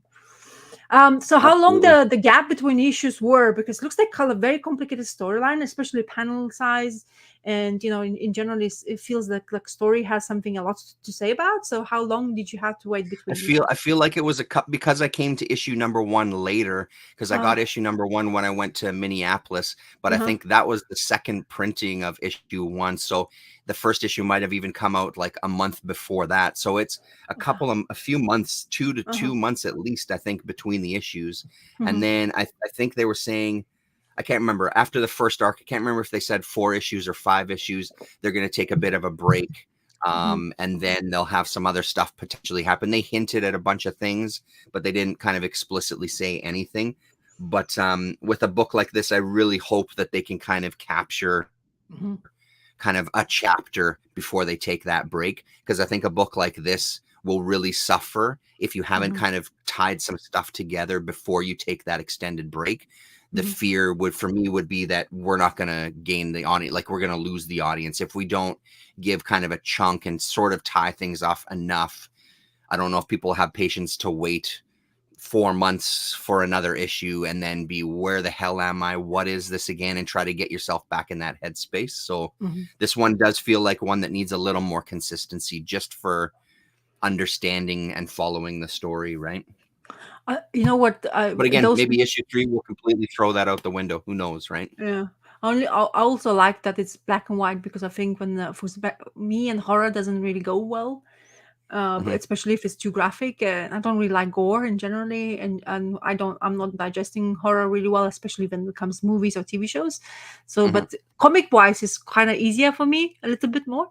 But the black and white even helps because those freaky, like that head you say is really kind of Mhm. like it's unnerving when I look at it. And I have a That's good right. segment. I'm gonna show something horror wise as well. I was reading kind of it's Cullen Bunn, I think. Let me just double check before I start blabbing it. I think it was anyway. It doesn't really. Yes, it is Cullen Bunn. Is so Cullen Bunn and she's more. Oh my god, Shimon. Oh yeah, Shimon Kudrawski. So Polish. Sorry. I got this from library. It's aftershock shock treatment. I really like the format. Because Yeah. it's so much bigger, the panels is much bigger, and I only read the first one. There's 3 stories in this book. Second one is, which I'm surprised I didn't even continue it, but God of Tremors is by Peter Milligan, which is the guy who actually my number one interest. I like Colin Bunn stuff, and this one it was I don't. It's one of those kind of horror tales about house in the village, like always, where the kids shouldn't go there, but you have a group of them who are always daring and always attempts to do something crazy. And it seems to be this is no exception. You have a couple, they have like really baby looking like boy, but seems to be there.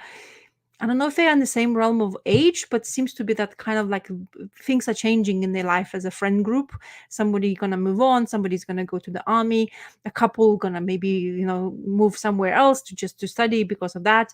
And we concentrate on this boy in particularly because he's the one basically becomes your main character to follow.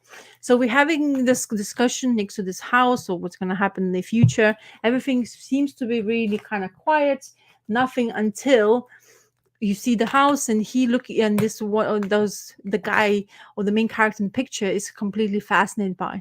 So they make a decision to go inside the house. Like all those stories, why are you going to the house? Don't go to the house, we know it's a bad idea, but Gotta hell go we in. yeah. And they're having this conversation while the freaking things happen and they see the hole in on the floor. And of course I need to look, of course need to point to see something inside, and they find a Jav brain inside the hole. And the discussion starts happening between all a group of them, saying so it's like maybe we should leave it alone, we should just leave it, I don't know what's happening in here. But the main character, of which I'm blanking his name now, but the main character is completely enthralled by it. Everybody leaves everything behind. It seems to be very subtle that they're gonna have to leave this house because it's unnerving, most of them.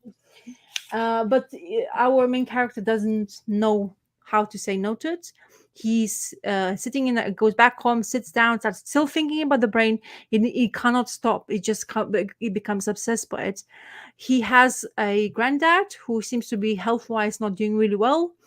They have issues with money because he was keep on talking about this dinner of steak and chips. That's his favorite thing. But the kid kind of mentions that we never had this. I think he has like schizophrenia, some of those old things. And of course he goes back and goes for the brain and he decides to pick it and bring it home.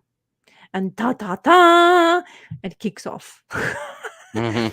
And yeah, so people dying left, right, and center. So all his friends who went to the house with him start dying. Circumstances, they weren't sure what's happening. He's not sure what's happening, but the only thing what he knows is that he sees it. So he actually there. He doesn't think he was there, but his brain is tricking him. He thinks this jar has some sort of like abilities. And what makes it more freaky, when his granddaddy, who doesn't feel really well, picks up the brain and starts talking to it. And he's like, what are you on about? It doesn't make any sense whatsoever. What's happening in here? Why, why are you so fascinated? Give it back. It's my thing. Don't touch it. Don't go for it. Like, what's going on here? And his granddad basically starts telling him a story. And he's like, but surely you didn't know because he's basically talks like to his friend, to his brain. So now he has this idea that his granddaddy, who is like supposedly not making sense anymore, he's the killer. He killed his best friend, put the brain in a jar, and left it in the house. And then, of course, to Cullen Bunn's. I don't know if you've read any Cullen Bunn's horror stories, I but have if a little bit. yeah, some of the stuff he likes to, I don't know if it's true or not, or it's just the feeling I have as a reader of his work, that you always, there's never good sign of it, and he always does it. It makes you double guess right at the end, so we don't really know who's the killer. Well, Mm. kind of, I have a guess is the boy is the actual killer, because he's kind of like going through passages of the things, and somehow his granddad, because he's part of his, DNA, kind of thing. That's how they become like a family of somebody who's not supposed to be basically be around. And he's always, those scenes of the if his friends. That's how his friends appears in his brain, all dead, and start to question his old things. So anyway, it's very intriguing first storyline, to be honest. It ends like we kind of make up your own mind who is what and why, kind of thing, which is actually quite cool as a like short story to tell you, like from A to B at the end of the day. So pacing was good. I'm not sure if his digital like this digital art was very strong points, and some the coloring was really muting the colors of some characters. It wasn't like portraying really well. Of course, the main character was in most of the panels, which has really helped. And it wasn't as freaky. It's more psychological kind of horror, I think. At the end of the day, you have to kind of think whatever who he's done it, because graphically it wasn't showing in the panels that much of goreness or blood, just in this like dream state. So yeah, it was intriguing, the first story. But yeah, it's nice to see. Kind of thing. Like I never read that much Aftershock, but I know that Cullen Bunn, or like I saw Peter Milligan's name, and that's what drew me in. But his story is the second one afterwards, which I show you the art, which I actually really enjoy. Even put the note to it. It's going to be called God of Tremors, and it has. I think his name is Piotr Kowalski. So I think he did one of the Fable books, because it does look very much of that kind of like a how you call that kind of a inking style. It's very much like shapes rather than fluid. It's kind of jagged lines. Okay, And yeah, so this is another next story for me to read. So yeah, looks cool. It's a 3 stories in one big, and originally came out with $20. I really like this format though. Yeah. I've starting to be, like album formats would have been my thing, because I just really like to see the art blown up to this kind of like level. And when you start reading in that kind of thing, you think everything has to be that way, because it's just so much. I guess the paneling is much clearer to understand, especially if somebody using it some more intriguing ways of telling the storyline. Like when they use those fluted line panels where it kind of wears like a wave. Sometimes I don't know how you, but for me, I kind of get distracted to know which reading point I will go. I have to discuss like when I open the page, I kind of have to look first. And in this normal panel sizes, you can just automatically be used to that. But somebody's trying to play with it, you start like, which which way your writer is writing, because sometimes I miss. I was like, this sentence doesn't make any bloody sense. It doesn't have the right ending, and something like that. And that's a mistake on the artist's part, right? Your main job is to draw people through the story, right? That's one of the main characteristics of it, So yeah, well, sometimes it's good that you try. I guess maybe that's what totally happened. is. Yeah. But when they pull it off, it's mind blowing. Like J.H. William III that's the guy who really likes those kind of panels, and he pulls them off. I mean, it's really nice to look at, especially the most famous Batwoman run we have done together. So good. And such a good run too. And everybody just keeps talking about it. By the way, people who haven't read that, J.H. William. No, is it? It's all up in there. Is it J.H. William III? Isn't it? J.H. Williams III. Yeah, correct. Yeah. Because there's another one, third. There's a couple of them. Those creators who has this kind of similar third or fourth or second or whatever. Okay, you have some more? I do to keep with the same kind of format. Yeah. So this is from the newly created distillery that is the brainchild of people like Ram V, Brian Azzarello, Becky Cloonan, Francesco Francavilla, Joelle Jones, James Tinian the Fourth, Scott Snyder, et cetera, et cetera, et cetera. So What? This came out weeks ago at this point, at least 3 weeks ago. I'd put it on my pull list when I first heard, because I'd heard about it through Ram V's Twitter account, that there was this distillery company that they were going to create. So I contacted my 204 and just said, hey, whatever comes out from that company, just put it on my pull list. I'd love to try it out. So this is the first thing. It's a $10, a $9.99 US, but it's a thick one, and you get 11 stories. So The Devil's Cut is your introduction to distillery, featuring 11 unfiltered stories from the most fearless creators. My assumption is that each of these, because you get a very brief little story, that it's kind of the teaser for what's going to be the series coming from distillery. And there were some that were incredibly intriguing, some really great stories. I thought this was a really fun read overall, because you get this kind of mix of writers and artists throughout the whole thing. So this is James Tinian writing this one called Spectrograph. What the heck was the premise in this one? Yeah, he gets, here we go. So reminder, beautiful use of colors here as he gets kind of zapped, and you think maybe he's been killed and dead, but it's not the case. He's been kind of created again into this other sort of being, I guess, ghostly, alien, not really sure. And then we get to our kind of closer there, is this brain behind it, this guy behind this technology, kind of gives him the smackdown right at the end. Snyder's was his favorite, K. So I won't go through every single one. Like I said, there were some that they didn't kind of blow me away. This is Shepherd, written by Mark Bernardian, art by Ariella Christiantina. Names that I am not familiar with. Nope.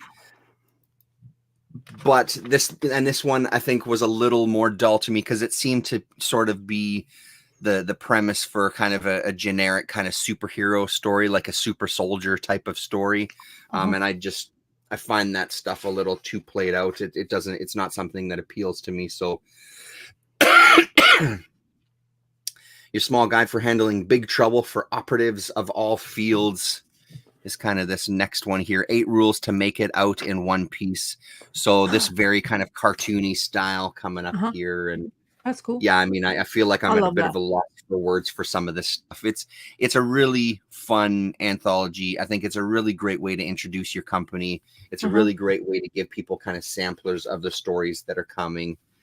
And just seeing all these styles, kind of a classic, almost Darwin Cook-ish type of style, some of this stuff, right? So, yeah. Although it's a very confusing kind of drawing there. I'm not really sure. I guess that's the thigh coming forward. Okay, that's the knee. Yeah, all right. Now I see. Yeah, it's like, what the hell are we looking at there? That's the problem with cartoony style. Sometimes, you can lose in translation. Yeah. So the art on this one is Elsa Chartier. Elsa wrote it with P.K. Collinette. Never heard of them. Yeah, I'll just kind of show you a couple of bits. I don't really have too much else to say about it, but is there a Jolie Jones one or not? Yeah, I'll show you. Let's go to the credits here. That's the one I want to see, because that's what will draw me into mine. this. It's hers. I like her art. Damn, I like that art. Yeah, hey, yeah. She's a really good inker. Here we go. Yeah, this is the one here. What's mine is hers. Yeah. And she's written Stephanie Phillips, and art by Joelle Jones. Okay, cool. Yeah. Well, how was the story? It was a good one too. Yeah, this one was a good one as well. The art on this one kind of blew me away. This was one of the standouts for me for sure. Like, just seeing the character designs and the faces and stuff looked really beautiful. I really enjoy Ram V as a writer and a creator. The James Tinian is another name that stands out for me, that I enjoy what I've read of his. I just think it's nice to kind of have these sort of I Mhm. guess, superstar-ish type of creators jump out there and try to do a Yeah. try to start their own company. And I'm just really curious to see what they are going to give us here. Let's see. That's the Jock one. What do we got here? Oh yeah, this is the deleted scene number 2. Brian Azzarello, Eduardo Mhm. Riso, Oh, artist on yes. this one. And Uh-huh. honestly, Riso didn't really fully look like Riso in this one. Oh, You wow. can see it No. going back once you know the name, but Uh-huh. it kind of doesn't look quite like Nope. him. There's a little No, bit what of change happened? in his style. Oh, wow. Yeah, so that's it. Here's the Francavilla, stands out obviously. Oh, yes, of course. I don't know Yes. if there's anything that's being put out by the company single issue wise Mhm. yet. Mhm. I imagine it's coming pretty darn soon, but I think this was out there in abundance. I think there was 2 covers, one red, one blue. As far as I understand, both of them contain the exact same material, but if you can find it and you're interested, it's a good way to see what's coming from them. David no, McKelvey's variant cover goes on eBay for £45. Oh, geez. So there was variants for that too. Not surprised, I guess. Yeah. The only ones I saw were the exact same cover. One was red and one was blue. There's I another didn't see one any. with Tula Lotte cover. Mm. And also there's one with Christina Cristantina, and doesn't say, I don't know her name, full name. There's quite a few. So it's interesting that they were like, it's basically what Image First is, but in a bigger format, Hmm. in a much more bigger kind of like grander scheme, and you charge instead of having it kind of for free, which is what you usually do when you Yeah. want to introduce something to an audience to see if they're interested. But I guess they were going for the big names, and big names usually sell. So, Yep. and £10 price tag. It's interesting that they went that route, but I will see. I don't know if I'm going to pick it up because it seems to be like a couple of pages. Those it doesn't really get me excited. I know who I got. That's why I asked straight away for you for Jolie Johns, because I like her art a lot. I'm a big Yeah. fan, Yeah. Yeah. and she portrays emotions, and the way she's very good at like the Lady Killer. I can't even. It's Yes. just it's straight away in my eyes. Like the me thinking about it, I know exactly how what style she does it. I just love it. Right. Crazy, Yeah, and I think that's crazy. the thing, right? Like it's such a Uh-huh. brief little snippet. I Yeah, find it interesting because I do like to get a little bit of a taste, yeah, but by no stretch do you have any like these are not full stories, even in a segment. They're very, very much teasers. They're yeah, very much like a free comic book day teaser of yeah, here's a brief little chunk that's gonna give you a little bit of the flavor of it. Yeah. yeah. And it's what maximum like 3 pages each. Yes, something Yeah, like like that. 3, 4 pages. Yeah, exactly. Yeah. Yeah, that's quite little. It's tell a Yeah. story in that kind of you know not most easiest thing to do. Let's say Yeah, this that's way. right. Okay, so I'm gonna go my favorite route, and of course the Turtles, which came out a couple weeks, or maybe last month, because I don't know how I missed that on last time we chatted, but I guess I know why, because I was reading I was lucky enough to pick up the original run of the trade paperback, so I was reading the original stuff first. So 143 odd Turtles going strong.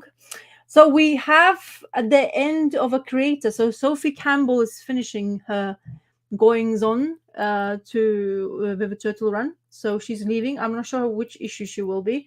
So far, she's still here. I think I don't know. It's like, is it 150th issue she's gonna be gone by?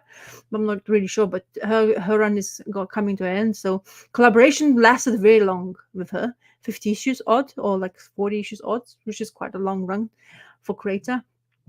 So this story is continuing being fantastic. It's intriguing me more once again. And the bad guy, as if you're following this, is discovered that the Dr. Barlow, the previous surgeon, became a mutant, and he gone a little bit crazy because he wants to turn back, because he used to be a famous surgeon, had his own he was renowned in the world, he liked this limelight, and suddenly he became a mutant and everybody forgot about it. So he started to experiment on the mutants, how to come back to become a human again, which is not an easy thing to do. Apparently he needs dragon scales, which I think I mentioned in our one of the chats, that Venus, a character who has been first appearance in a TV show of Turtles, who appeared, and then we have her parents in this book as well. So she comes into a fray to help, and the crazy surgeon, I'm talking about this guy, and he has this guy, a Leatherhead is called, who he is basically the one who he manipulates. He has this power because this red particles, that's where the dragon skill comes into, and that's how he manipulates the beings into his own. And all the dead people in New York, which were appearing mostly mutants, of course, he experimented on because he's trying to find that cure. And it's quite dark. I mean, it's really like Turtles goes into kind of like teasing like way, is kind of not nonchalant, really kind of easygoing thing conversation, and then he goes blown into a situation with the bad guy. And this one, while they were trying to find, they were manipulating them with Govardal. I'm not really sure. I don't think I've seen any information yet to who is gonna replace her. Maybe Peter Laird is gonna come back. He's been doing some stuff, turtle stuff already back again, but I'm not really sure. I'm just speculating. But anyway, so he, while the turtles and all the gang who are trying to find the solution and to defeat the bad guy, kind of were going towards it, and they were manipulated with a psyche, and they were placed in situations where they really feel uncomfortable, where like Michelangelo was questioning himself, that why he's so kind of, everybody's trying to like be friends of everybody, but he, maybe it's wrong things. And this is Venus, that's her power. So she has kind of like a magic elements to her. She was kind of put together like a jigsaw by Dr. Barlow in the introduction stories of this Turtles. And that's the snippet I put on, where all of them are, and this creature created by him to basically, do his bidding, which is kind of looks gnarly. And I thought, why not on Monday just to put that as a picture for people to see. Anyway, so it's really good storyline. Absolutely love it. The more Venus would be in this comic book, the more I will be more intrigued. I like female turtles. There's 2 of them now, which is absolutely fantastic. I think that's really good.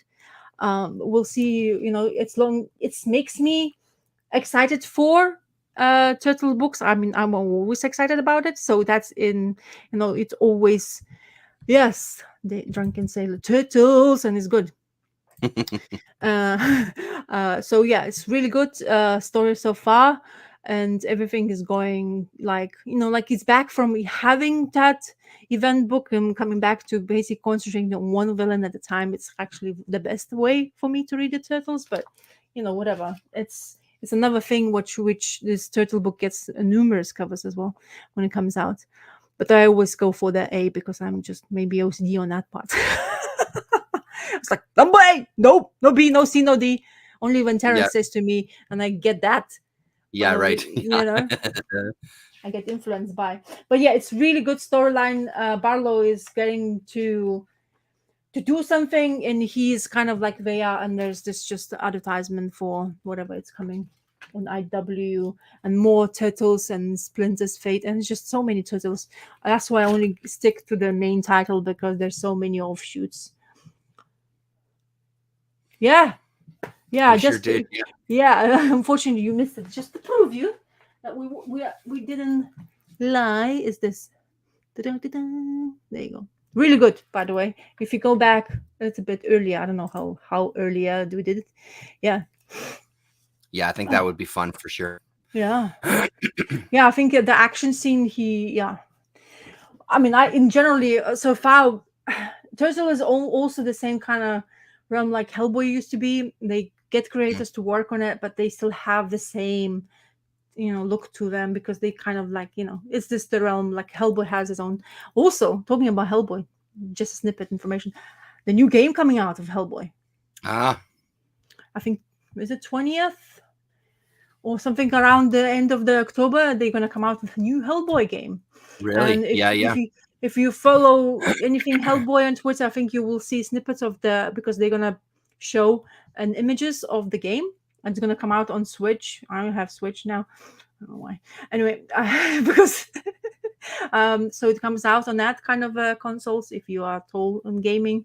I like Mhm. Hellboy. As a Hellboy fan, as a reader, I'm probably definitely gonna thinking already how to get that game or Mhm. find a budget. Yeah, yeah, So I'm excited about this. Yeah, yeah. Hellboy Cool, very universe. cool. Yeah, cool, cool. Have they done like a trailer for it? I'm assuming they have at this point, right? Yep, Yeah. yep, yep. And it's looks very old, kind of old schoolish look to it. Kind of, Cool. it looks very Hellboy, like Hellboy should.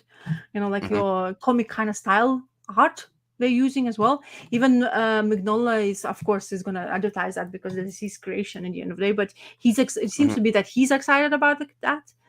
Yes, that's the one, Drunken Sailor. Nice. Yeah, thanks for giving me. I don't.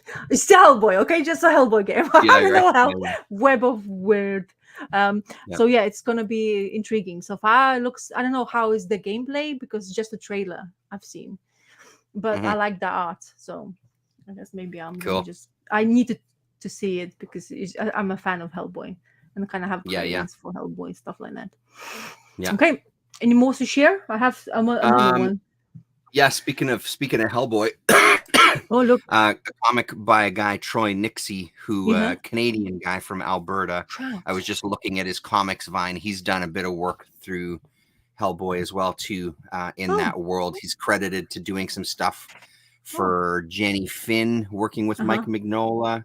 Oh wow. What else? He's done some Grendel, Treehouse of Oh. Horror, Simpsons stuff, more Jenny Finn, Uh-huh. etc. So he's also a filmmaker. Oh. So it feels like around. So yesterday, one of the guys in town, this guy that works at Thirsties, he's got a Uh-huh. record shop. He's been Uh-huh. buying up collections. He's been buying up a whole bunch of stuff and doing these sales. Mm-hmm.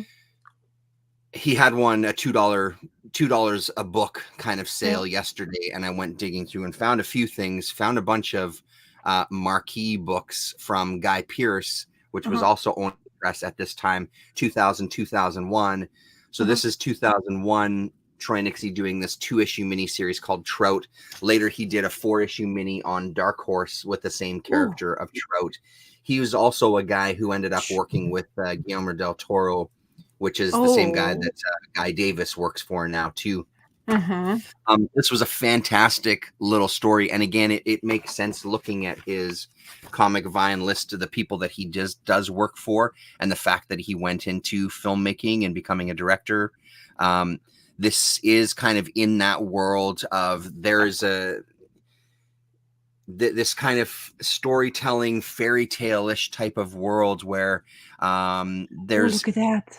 as soon as Oh. you get in there, there's a history. Yeah, it's beautiful, beautiful black and white work. I think the Dark Horse 4-issue miniseries, I think is color, because I think I saw Dave Stewart credited. I'm sure I have that somewhere in the bins. I should really pull it out again. I didn't make the link until I had a look online here. Is it called Bits and Bobs? The The no, Dark it's Horse one. it's called Trout, the Hollowest Knock. Because Is what it's saying here. there's volume 1. It's called what is this? Let me see which is. I didn't say the publishing house. No, it doesn't. And Oh, that one, that's a yeah, Dark Dark Horse one Horse. from 2019. So maybe Yeah. there was another mini series then. Maybe he's done a few. The one I see here is The Hollowest Knock, is So what the subtitle is for it. that's a volume 2 of that. So volume 1 is Bits and Bobs. Okay. Yeah. Well, there you go. Mm-hmm. And then he's got something else, Vinegar Teeth, that also came out from Dark Horse as well too, with a that looks very, very similar. So anyway, this one, this town, we get introduced to our character Trout, who is kind of buried away in the top of a house or a castle or something, where he's really cut off from the world. This very childish looking character there, and this puppet show ends up coming through town. And draws the attention of all the townsfolk, especially the children. Of course, the puppet show isn't all that it seems, and it ends up when they do the performance, there's a little bit of a song there that kind of puts all the children to sleep or gets them very, very sleepy. And all of them get taken home by their parents, only to get awoken in the middle of the night, as you can see here. and they make their way down again to this this puppet show where we get introduced to our kind of main villains anyway, looking to extract their souls is what it looks like here before they move on. But one of the characters, the main kind of villains here that's drawing these souls from the children says, no, we have to stick around for another night. There's one character, there's one child we need to have a private performance for. And that, of course, is the character Trout, who, even though he witnessed it, hasn't been kind of put under the same spell. So he has some sort of ability that we're unsure of at this point, that doesn't kind of make him as susceptible as everybody else. It's really Alas, good. things were bound to end in strife. That is, after all, Trout's lot in life, to be continued. So this was a really, really nice little story. Very easy to read. Troy Nixey's art is gorgeous. The only thing that I would say is early on, it seems to have gone away. I don't know if it's going to translate. With some of the dialogue, some of the word balloons, you can see the pencils underneath of the background. So I don't know what that's about, but it made it really difficult to read at first because you're drawn to, and I guess the idea of that is interesting, that, you know, this dialogue exists as part of the room, I guess. But it did make it a little difficult to read.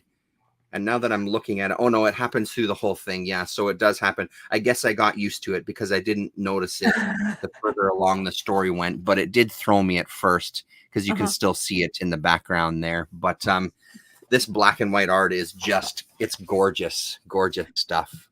It's just before the blue pencil got invented. That's why. Yeah. Probably, you know. Yeah, right. Probably erased, but it's still probably in scanning was not working really well in that sense. But also seeing the ads, there's something here for an ad for a book called Soul Wind from Oni Press. Here's the marquee Oni Press collection. It reminds me that there was interest in Oni Press because I think, speaking of Cullen Bunn, the first time I read Cullen Bunn was The Damned, and I think that was put out through Oni Press as well too. So it feels like maybe that's an era of it makes me think of the Goon a little bit as well. Taylor. It feels like there's maybe a little more investigation to be done of this era, the early 2000s of Oni Press.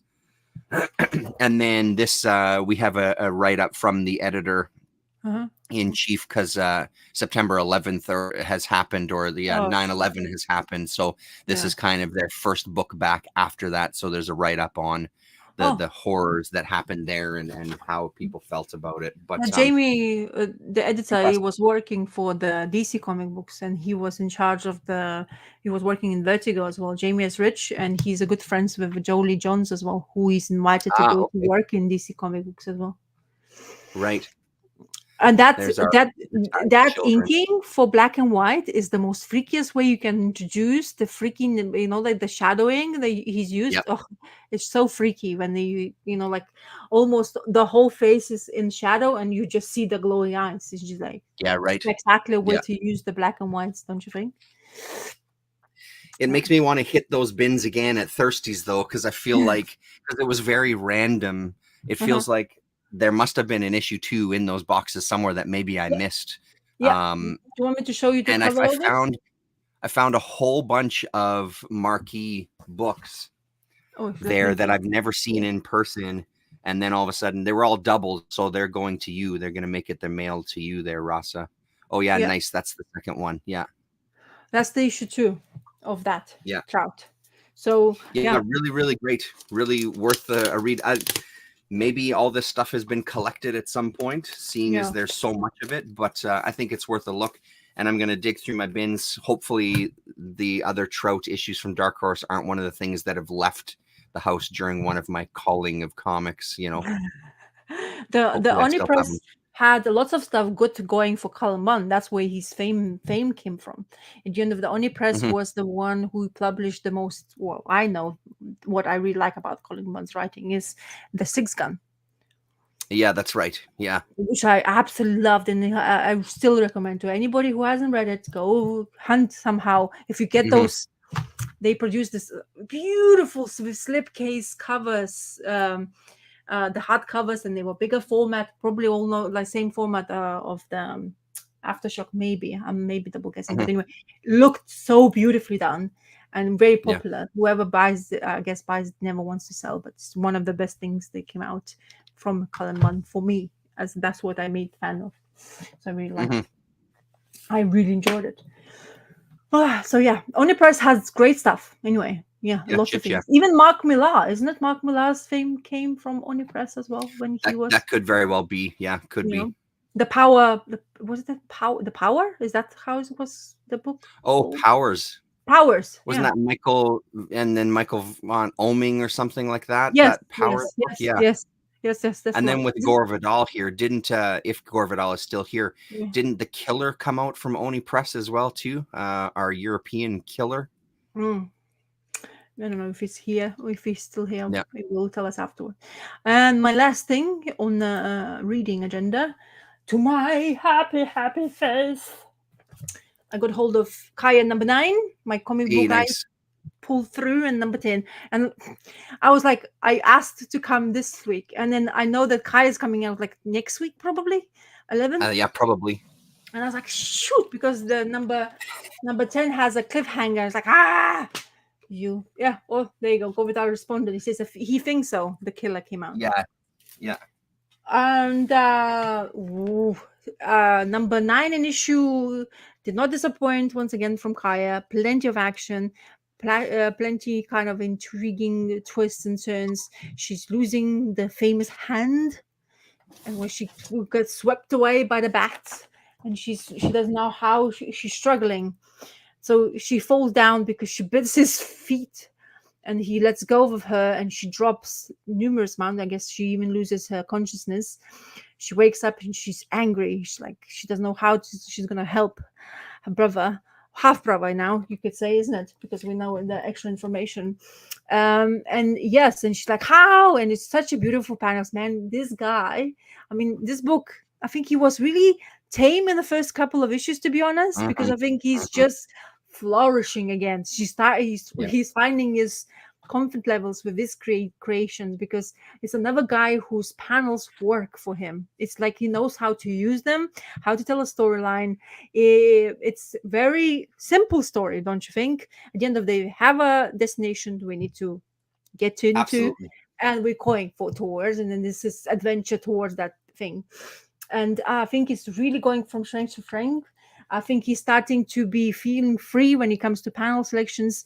His coloring is the colors he's or the color helper, which is Jason Wardy.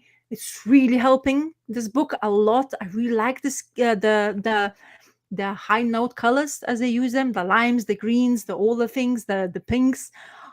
I really like this. I think it just helps this book even further more, especially or like the fantasy realm. I think it's really a good point. I really like these scenes where the guy's like, "Give me the information, or he's gonna drown," and the robotics like, "Don't compete," kind of. Bzz. It's like, no, it's nothing what we need. Not the information you're looking for, kind of thing. And you will like Mhm. kind of question them because he wants to get into power because his brother was killed by the foes he's basically going after. Really good. The Jin is always have this scenes. I don't know if it's in this issue. I think no, it's issue next one where his magic belief on magic. He's kind of like really trying to tap into it, which is was in the same hilarious and at the same times kind of um like, is it really that kind of kind of he shows his age of Jen, like how like a kid would think of the solutions, how can I do it, how can I escape from this position he's in. And he's using the friends of theirs who's going in the same to find Jin. We get into this fight scene, and the guy who was saying I'm gonna be a good guy, this who took the different name, he changes into, because he was such a coward, he's becoming a coward once again, because no matter whatever he decides to say, call himself, he's still a coward. Do you know what I mean? Because he kind of gives Hmm. a suggestion of saying, "Oh yeah, come help Yeah, me to he's a become a coward, king." all right. Yeah, and it's kind of reassuring to say that you're, but you took the different name. Don't worry about it. I can turn back to being who I am. I can go back to, basically get my name there and become a thing. And he just left him behind. So I'm not sure if he's gonna survive because I don't think he's really suited for the location they in. So Hmm. this is number issue 9, and number 10. It was this unsuited for the cover, which I have, where Jin is getting into, like, it's really nice the way he's used. Like he's psychology, like his psyche is kind of dropping into nowhere or into his brain. Oh, good to go. Good for you to be here, Andrew. Thank you very much for turning Yeah, up. nice to see you, Angel Lopez. All right. And anyway, so the scenes of the magic, I really like the texts he's used. You are not magic and stuff like that. So I really like the small paneling situations. It portrays the desperateness of him, and she appears, well, whoever the Kaya is. So he's definitely tapping into magic realm, but who is appearing to him, he still doesn't is not aware of. Hmm. And yeah, absolutely. I know. Thank you. I once again for reminding me how good this is. And there was Yeah, magic. I'm glad you were able to get them all. Yeah, and I got hold of them. Now I'm definitely going to be for the long term because it's very exciting. And I'm really intrigued by this ghost elks that they pass Yes. through. And he didn't really mention it, but he mentioned that this area where you guys are humans afraid of is actually quite magical as well. And that's really intriguing in storyline. So really good. Fully Yeah. paced. Great. I wonder how it's gonna read. I mean, I read it in kind of chunks of it as well. So I know the graphic novel wise is going to be kind of intriguing. It all depends how he's going to have that bound, especially if it's like Garlos. Even though there's quite cleverly used panels where it's kind of space for it, but he does use some of the stuff like there's not enough space. So if you have a Garlos, you kind of miss some stuff. But yeah, I really Mm-hmm. like, and I like the scenes. Of course, the color schemes he used because it's yellow and black or gray or ink wash. You can say that is another terminology people use. But yeah, really excited. And as I say, it left on a cliff, and I like, should I ask? Because I'm scavenging for not paying the full price of postaging. But And I and this think is you're right about, like, at this point he really feels like he's relaxed into it. As good as those first issues were, I agree with you. It's yeah, gotten better and better, and it feels like the art itself has kind yeah, of yeah, he started to let it go a little more and kind of embrace other styles even within a page. And like you're saying, like the color palette choices, even mm-hmm. from panel to panel, really, really nice stuff. So yeah, it's a strong book, man. And again, it's like it's this stripped down story that, Yeah, as nice as it is, it has something that's a little more dense, and that's enjoyable too. But yeah, there's something about kind of being able to create this very stripped down story and make it entertaining and yeah. kind of be able to kind of flow a little more. And honestly, that's a book, because like you, I read a chunk in a row. I think it works better like that. You really can immerse yourself in the world, and it just kind of, because it's not exactly each issue isn't exactly a long read. It's not like you're No, sitting there. You really can digest it pretty quickly, where I think that reading it as a chunk is an even better way to go with it.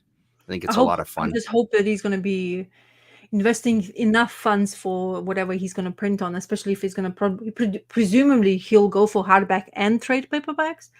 Yeah. But he definitely, his art wise, deserves to have like even bigger format. If he were, of course, he would be able to afford to do so. But I see now, because that's what I think maybe I was questioning as well. Is he too playing safe? Because if you haven't read Deadly Class, from the beginning of the class was absolutely amazing, but he went from strength to strength. The panel works were just going seamlessly, and the action scenes were going so well. And then when I was getting to Kai, I was like thinking, is he trying something new? Is he, like how he's gonna produce the speed of the art looks like it's going pacing and everything Hmm. else. Hmm. But now it seems to be that he's getting there to that point, which I absolutely loved in Deadly Class by him. Yeah. So yeah, still my favorite. One of the favorite Yeah. things I've read in Deadly Yeah. Class. It's the same. Yeah. Yeah. Mm. And it's also, I feel like what I might end up doing is letting a couple issues build Mhm. up. I don't know if I'll be able to read a few more issues of Kaya back to back Yeah. to, like get Yep. them, but have them standing by. But that also might be difficult, especially because I think the next one is the end of this arc, isn't it? Yeah. Hmm. Yeah, to Because polish it then off. the 12 will be probably, or 12 That is going to be one-off the thing. extra information, which I actually am looking forward to read, because if it's Same going with to me. give, because the sixth one was really a strong point, because it just enhanced the storyline. And I think that's the clever point. Like in trade format, if you do read in chunks, yes, it's great.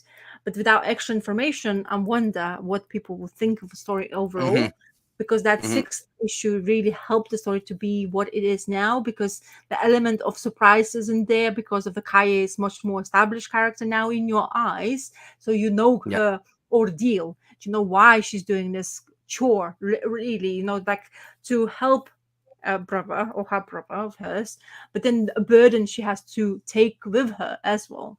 Do you know what I mean? Hmm. Because she gained this treasure of a gold hand, but really, is it a treasure for her? You Yeah. know? Yeah, honestly, I don't know how it'll play without that issue, because I think Mm-hmm. that really is a turning point, and that really does give you a bit of a different perspective. I don't know how it'll read without that extra nugget, I'd be Yeah, curious, see if that's anybody why. reads the trade and what they think. Yeah. Well, Yeah. hopefully we'll hear it somehow from YouTube, maybe. Yeah, right, right. Do you have anything else? I do, but I don't have much to say about them. Go on, Um, go on. Just do so it. one of the other things I found in abundance when I was looking through those $2 bins was a whole bunch of these Black Orchid from 93, 94, Yeah. from early Vertigo days. So I picked up, I had issue number 1 Mm. already. So I Yeah. picked up the next 4 of them. There's 11 of And them. sorry, what's that? There's 11 or 12 of them. I have it whole run. It's beautiful, by the way. You should read it. It's well worth the time. Yeah, I did read this. This one went longer than that, I think, didn't it? Was it only 11 or 12 issues? I was I sure think that it went I longer think than so. that. Okay, Um, while you talk, I'm gonna go check my stack. yeah, I mean, not much to say about it other than I really wanted to like it, and I just really didn't. I really wanted to like this because I do find the character intriguing. We get a little bit of Swamp Thing in issue number 5, and then it continues on, the second part of the story continues in the Swamp Thing run. I just feel like these are creators that kind of, it's Dick Foreman, Jill Hmm. Thompson, and Stan Woke, and I Yep. love the artwork. The artwork is really, it's in that Hmm. Vertigo era. It's in that Vertigo kind of vocabulary. But I just feel like it's another situation where this is a writer that desperately wanted to be a Neil Gaiman and tell stories like that. But there were so many moments of them just walking and talking where it's just not interesting. Like, it really is just not interesting. They're trying to build the relationship between Blackie, as she's called, and then this friend of hers who she has, Black Orchid has this ability to influence people around her. She can Hmm. emit this kind of field of energy, or maybe it's spores, or who, we don't really know exactly what it is. Let's see if I can find a panel here where she's utilizing this ability, and she can now control people Hmm. in her vicinity to kind of influence them. The one where it really stood out to me of kind of the poor man's Neil Gaiman was this issue number 4, where they go and find this friend of Blackie's, who Hmm. he has a history with, and we start to kind of get into his history. It's this Greek character, and we Yeah. start to get into what is, I guess, Greek mythology or folklore, and it just doesn't have that magic that, like, the Jim Henson Storyteller or the Neil Gaiman, when he kind of creates these kind of, even if it is loosely based on reality and real mythology, where he kind of gives his twist, it becomes just really dull. It's this really dull kind of, they try to have this payoff as this guy falls in love with this water nymph, but it just doesn't have, it's just not there. It's really not there. So it became increasingly harder for me to read these. I read them all in one sitting because I wanted to kind of read a chunk of it. Like I said, it was only the 4 issues, but Hmm. I don't know if I'm going to continue with it unless it is the same series that you read, and it really takes a turn. I Mm-hmm. just found this a struggle by the end to really get into. And again, I really do want to like it because the 2 issues before this series, Yeah. those 2 kind of 2 or 3 square bound ones, I really enjoyed those. And the Yeah. earlier Black Orchid stuff in Adventure Comics, the few issues that I've read of that, because I think I'm missing 1 issue from that, I enjoyed that as well too. But Yeah. this one just doesn't kind of have that going for it as far as my reading of it was anyway. So first of all, it's 18 issues. 18K, yeah. So I looked it up. I have all 18 issues. Okay. I do agree that the special format editions were much stronger written and Yep. had much more intrigue. The first couple of issues, especially that Jill Thompson still were at art. That's what I really liked. And then they Yeah. change the artist on the further issues down. So I Yes. don't know if it's because as far as I remember, what captured me the most, of course, the prestige format was the best for me so far. But I still enjoyed it because I guess, because I was chunking in, like when you read something for a while, so you read one content and then you have another one which already you collected it, and I Yeah. went through that one, and it kept me interested. So that's why I said to you, I recommend getting that. But if you don't feel like it is, now I'm intrigued more to see. I will, like you open the pages, you start remember the fully what story you have read. Mhm. So I'm probably gonna go through it again because it's just right there in that Yeah, one. yeah. I can have a look and see what my feel was is still the same, because the minute I think Black Orchid, I always say it's fantastic read, you should go for it. But I'm not sure if Mhm. I, like you say, a prestige format storyline I'm such a was intrigued, or this one, Yeah. because as I say, The I prestige still stuff I have it. thought was really good. It's Yeah. just there was just so many moments where they were, and again, it also might be looking back on that era of Vertigo now, Yeah. where I Mhm. can see the criticisms, because there's a lot of people that have criticisms of Vertigo and they just plain don't like this era. I can Mhm. absolutely understand that, and I do know that for me personally, that era of Vertigo is a real soft spot for me, so I know I see it through like a little bit Mhm. different lenses. But Yeah. this one really felt like all those criticisms that people had of this era of Vertigo, I feel Mhm. like this really encapsulates those Oh, criticisms, because okay. it was just these, like, even walking through this world as they're going to try to find the Swamp Thing, they're going to find Alex Holland, and it's like they're walking through his psyche.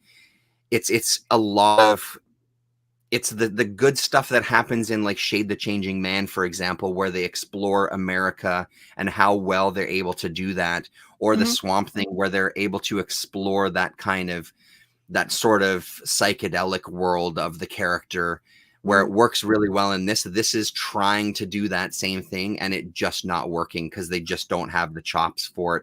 It's hitting some of those marks, but it's just lacking that depth of story Hmm. where it's, I'm not getting anything, because by the final, by this 5th issue, I Yeah. was kind of my reading was like, okay, maybe I'll now read every 3rd word, and well, maybe I'll just kind of like glance Really? across the words. Yeah, by the end, I just wasn't really reading Mm, the last few pages. I really interesting. just stopped reading it, and I just kind of moved through the dialogue, because it's like this dialogue is just so dull and it's Oh, not giving me any information, that mm, is intriguing to me. So I'm a little disappointed, because I really did, like I said, I really do want to like it. And there mhm. are parts of the character that I do find interesting. Her Yeah. ability to influence people, I think there's something there for sure, but I just don't know if it reaches it. And then hearing that it only went to 18 issues leads Mhm. me to believe that at the time everybody reading it possibly felt the same way, and that's why it only went the 18 issues, because that's Yeah. such an odd number to end off at. Yeah, true. Because I looked in CLZ as well just to make sure, there's the option now, find your missing issues, because I was thinking Yes, I press on that and see it says no, you're up to full you're fully up to date. whatever. Yeah. Yeah, So right. I Yeah. don't know. I Hmm. mean, I know how I am sometimes when I'm reading, especially a specific character. If I have the momentum of reading one thing, I get really excited by it, so I read another thing next to it, kind of Hmm. thing. Like that mode. I think we were reading, both of us were reading quite a lot of Vertigo stuff because we keep Yep. on having it. And it's when Yep. you get in that realm, you're like, oh, yeah, exciting because of that and that, and you continuously thinking of that because it's just, it just like makes you excited because you've been reading for a period of time. So Yeah, right. Maybe And that's you what. end up reading an era of books, right? Yeah, Because exactly. there's so much from this era that Oof. is impressive to see that all of this stuff was on the shelf, you know, like thinking like Enigma wasn't too far behind this, Yes. or actually Enigma being like some of the first stuff. Yeah. And then, like I said, Shades of Changing Man and Transmetropolitan and all these Yeah. books that were out at the time on this imprint, and Swamp Thing, obviously. Like Yeah. the idea that all of these books were available to people is pretty amazing, that Yeah. it really was a unique voice for sure, right? That they were trying And, to capture. yeah, and Metropolitan is still getting reproduced. So we're coming out again with reprints and reprints, and because Right. it came in hardback, it got sold out. Nobody's available to buy in hardback now. We're gonna print it. That's kind of money, like that's the piggy bank, for them. That kind of the Mhm. creations and stuff. And you know that mini series called Scarab? Is it Scarab? Yeah, Scarab. Yep. Yep. There's That's an ad for always it in here. yeah, it's always in my head. I know it just maybe intrigued me enough. Maybe that's, but I feel like, so when I think Vertigo, I think, of course, you think about the Sandman, you think about all other ones like Peter Milligan, a lot of stuff, or like Shade Changing Mhm. Man, and somehow Scarab is there. I Yeah. don't know. It's just what, 4 minutes? It was four I or think it's five just a issues. 4 issue. I think, Yeah, yeah, it's one of yeah, the yeah, ones yeah. that Johnny Zero, You, the yeah, infamous Johnny Zero, sent to me way, way yeah. back in the day. And then I heard from you, and then I got my own because I went and Yeah, looked yeah, for yeah, it, and I found yeah. mine because we were on that, as I say, Vertigo kick. So, Hmm.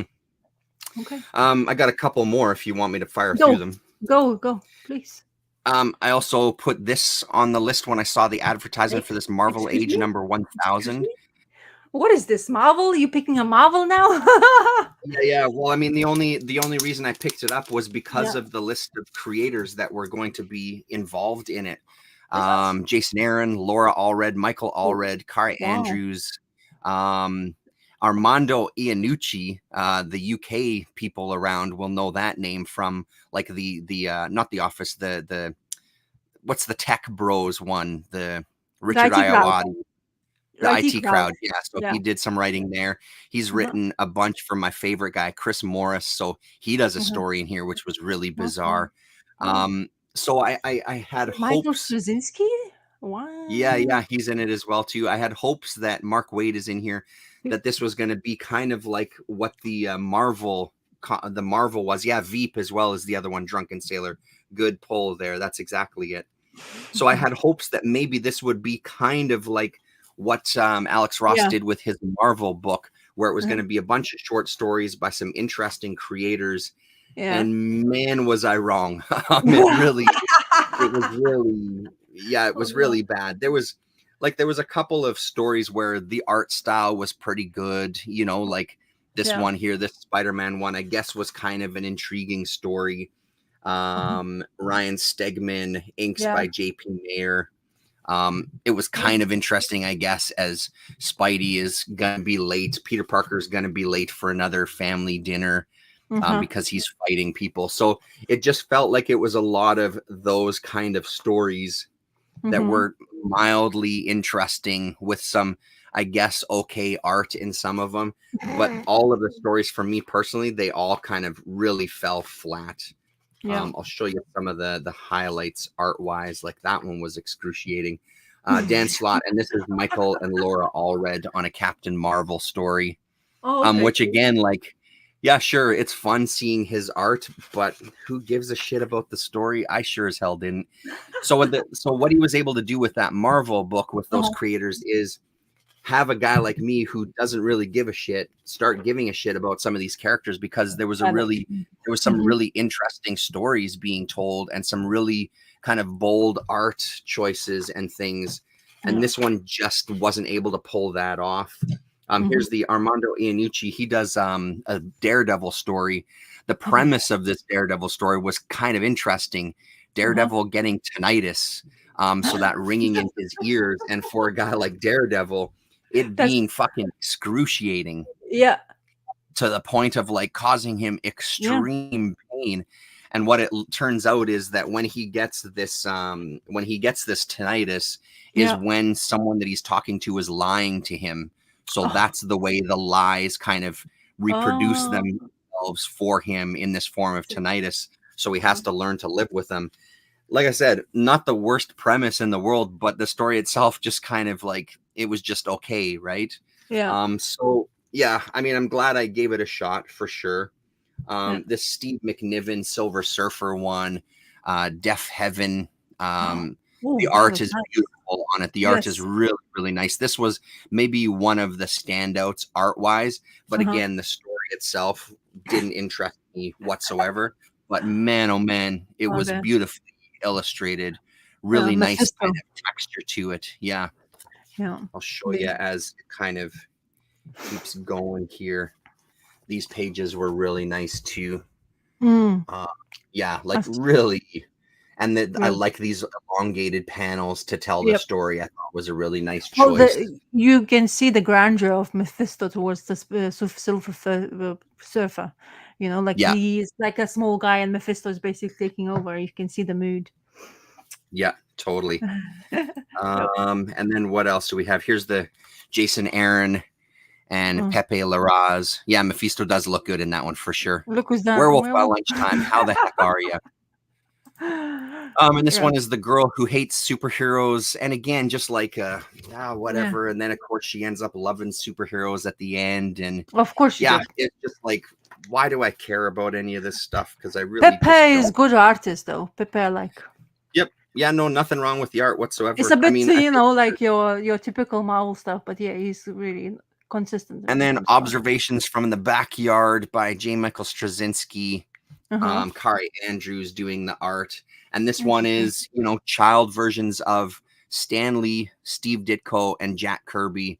And they're Yep. talking about, the fact that they can only, why is it that we can only see all this? Is it that only we can see kind of this crazy stuff as they look through a fence hole and see kind of, the Fantastic Mm-hmm. Four and, them kind of talking to each other about like, we're the only ones that can see these kind of entities. We should really write this stuff down and yada yada Mm-hmm. yada. It's just like, get the fuck out of here.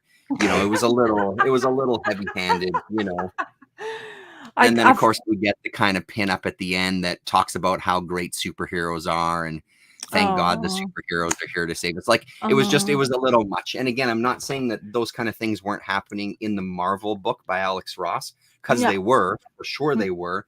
But I Yeah. just thought it was handled in a much more interesting way. But it was a real still celebration of superheroes in that Marvel book. The only thing I'm But this hearing one now, just felt flat.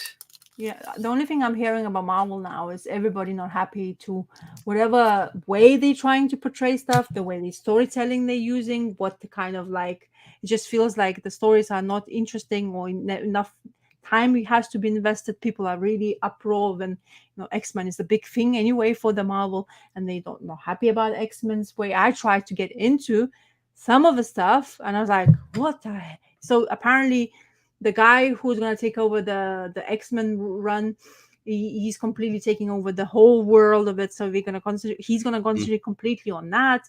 But then Mhm. people are saying there's not enough investment, not enough like reward, or not enough like creators.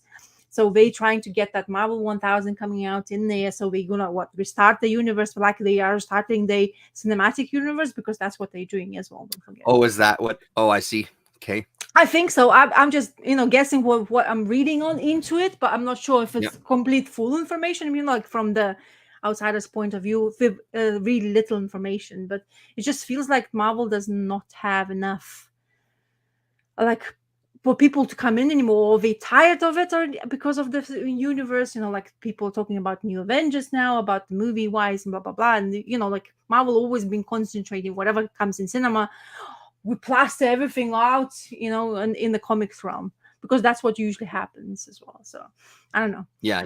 I just feel like they don't have enough editorial input or care. Just get the money out, like just to, Yeah. Right. we're still gonna have those coming to whoever are fans of X-Men or whatever those, and they're always gonna try something because we're gonna put number one. But I think Mhm. it's just a sad attempt at the moment with them, because something needs to happen for them to basically get people excited again to go and read. Especially like for myself, I haven't read Marvel for a while, because it's just like one good and then hundreds like samples. Now a sample, like I even got hold of those like a previous magazines with a couple of Ah, stories you can actually even read. mhm. The one was with that look-alike like Doctor Strange, but he's a different magician.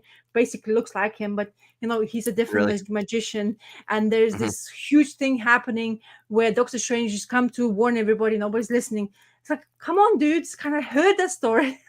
Well, Yeah, yeah, from yeah, my point of view, don't forget we have read quite a bit of Doctor Strange ourselves, yeah. but it's just I don't know. Hickman is the ones who's writing, which is actually intriguing Yeah. enough because he kind Well, of and think pull apparently off. and apparently that's a really good one. Again, talking to the 204 Comics guys, Yeah, like the guy Ashley who yeah, owns the shop, he tries to read. Obviously, he owns a comic shop, so he tries his best to read as much of the books as he can, the new books. He yeah, said that's the one that impressed him the most. He's actually on board yeah. with it. And I said, well, is it going to be classic Hickman where you need to know an entire 100-year history of a character? He's like, actually, no. And he said that's kind of what made it good. Is that Yeah, so far, he said, obviously, this is the first issue. He didn't get that sense. He felt like it was one where it wasn't potentially going to be that classic Hickman of really digging into the dirt. But he really enjoyed it. He's like, actually, I would recommend it. Yeah, yes, Gods, that's the one. yeah, He yeah, would recommend it, he said.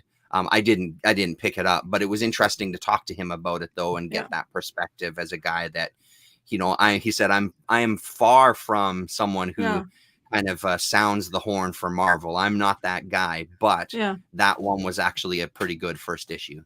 Yeah, I don't know. Remember where I probably threw it away. Got previous for free. I got, but because it has that what 3 pages of that storyline of gods Okay. Yeah. because of Hickman. Okay, I want. But then the minute I saw that guy who looks like Doctor Strange but isn't Doctor Strange, whatever, it Yeah. really bothered me because I was like, oh look, I showed it to my husband as I see because he doesn't have a clue about comic books. Yep. Okay, but one thing he knows how Doctor Strange looks because Yeah. me. Yeah. I show the picture. She's like, Who is Doctor that? Strange? No. Yeah. Nope.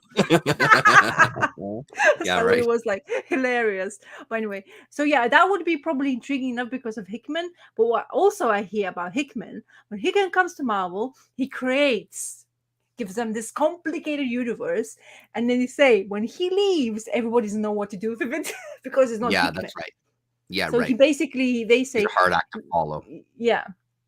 What? Yeah, and that's the other thing they said, that it's a $9.99 book. Yeah, and they said it's a tough pill to swallow. Yeah. Tank. What? Is it like thick? Like I guess, yeah. I honestly didn't even look at it. Like, I was looking in their back issue bins. I didn't even go and pick it up off the shelf to see what they were talking about. Yeah, Okay, because then I knew I I wouldn't buy it. forget So about it. instead of buying Marvel Age 1000, buy Yeah. this instead. Buy this.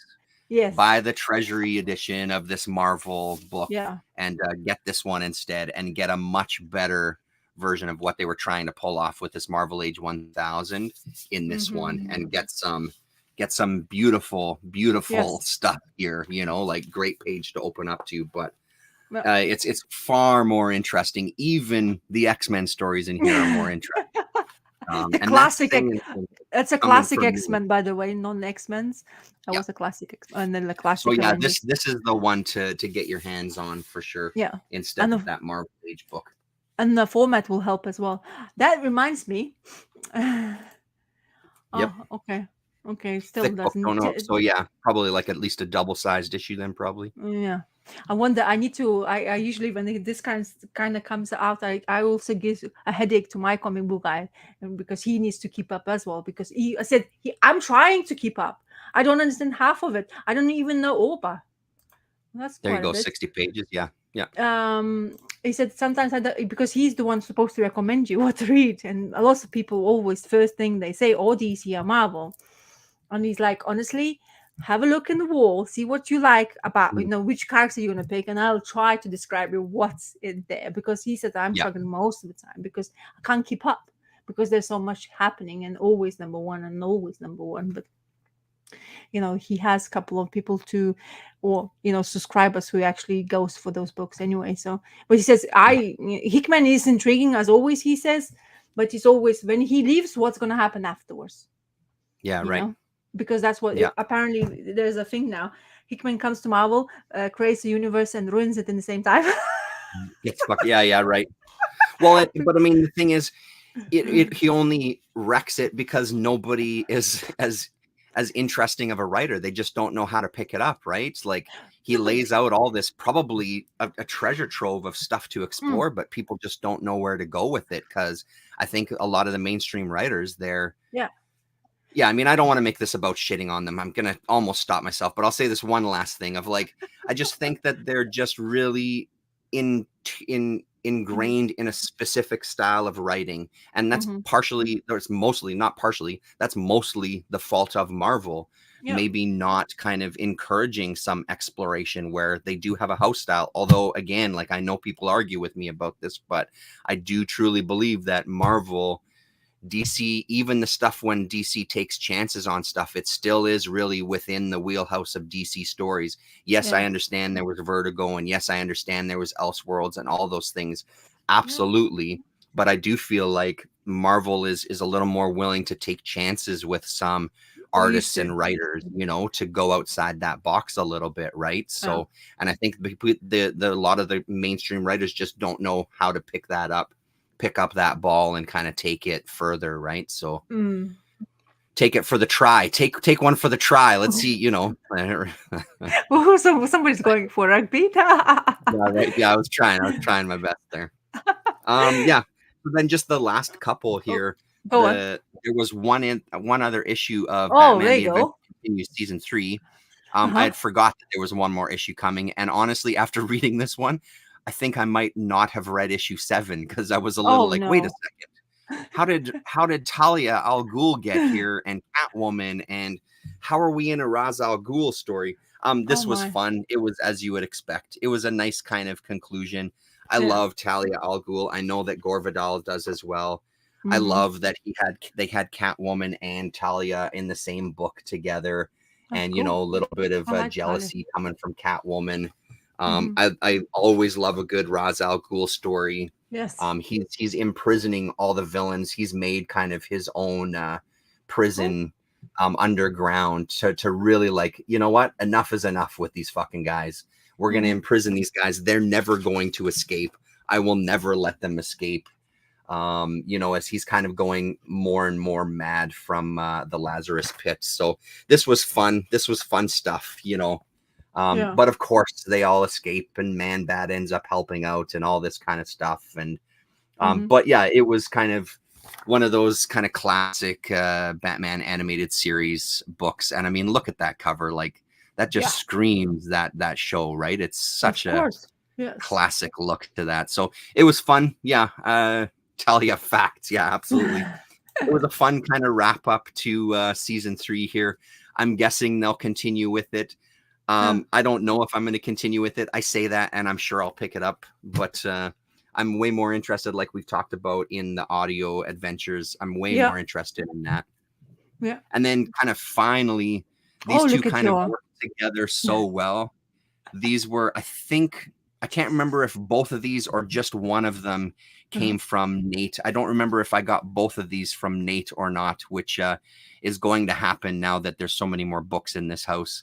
Mhm. These work together so well because they both really felt like kind of classic TV show episodes. The Yang story, the all new Yang, I don't have much of these. All of them are really fun, even without Sanho. I think it's Sanho Kim is how you say the artist's Mhm. name. This is a different artist. Yeah.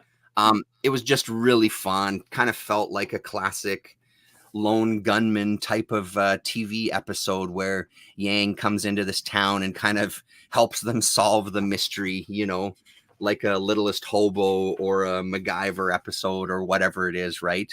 Yeah. Just nothing mind blowing about it. Just a really, Oh, really fun read, kind of a yeah. classic kind of adventure story.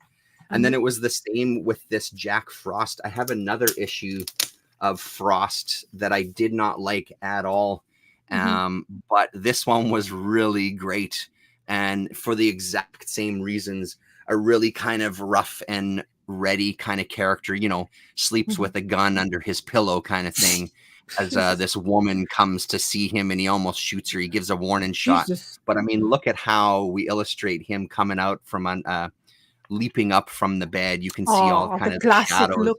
Yeah. yeah, it's really, really great. And the the window crosses face Yes. and stuff. Like it's Yeah. just Good it's shadow such a work. kind of classic TV Yeah. kind of tropes all throughout this thing. So yeah, really, really fun books. Again, the story is kind of inconsequential. It's just really a very, very fun read. Yeah, Okay, cool. shoots twice. So this is one. I don't think there was many in this Jack Oh, Frost from Amazing Comics, Jesus. but I'm Looks absolutely good. gonna try to find the rest of it and maybe revisit that other Frost comic again. Now that I know that this one was a blast, maybe with fresh eyes, I'll like that other one better. That's it. That's all that I read this week. That was it. So remind me that book called by that artist #1 issue. No. Batman. What is that called? This one? No, not this week. Oh. Last week. What is it Yeah, called? Raphael Grandpa, the Gargoyles of the Gargoyle of Gotham. Oh, I got a yeah. copy for you. That's going to come in the mail for you. Oh, yeah. So I was looking out to see in online on eBay. Yeah, I it's was twice. Yeah, right. Yeah. And on eBay, and I was looking at that thing, and it's like, what, £15? 15. It's like Yeah. for issue 1. People are mad. Are they just Yeah. trying to use the thing, like us, like a stupid I found it cover price here. It was still available cover price here. So jeez. yeah. And that was the thing with that book. Like we talked about, I figured that would happen with that book. I thought it would actually sell out a lot quicker and be actually more money than that. That's what I was really worried about, which is why, even though I had it on a pull list, I bought it in another shop just in case it didn't come on the pull list for some reason. So that's the only reason why I got 2 copies of it. So my comic book guy just messaged. That's why I'm kind of looking and being rude. But my comic book just send me a list of whatever should be coming out. So issue 12 is coming out of Kaya. So 11 has already been out. Am I going mad? Is that true? I don't. Maybe he's gone mad. Sometimes he says these are not facts. He says, keep on saying to me. It's like, but then that's why I would mention it to you.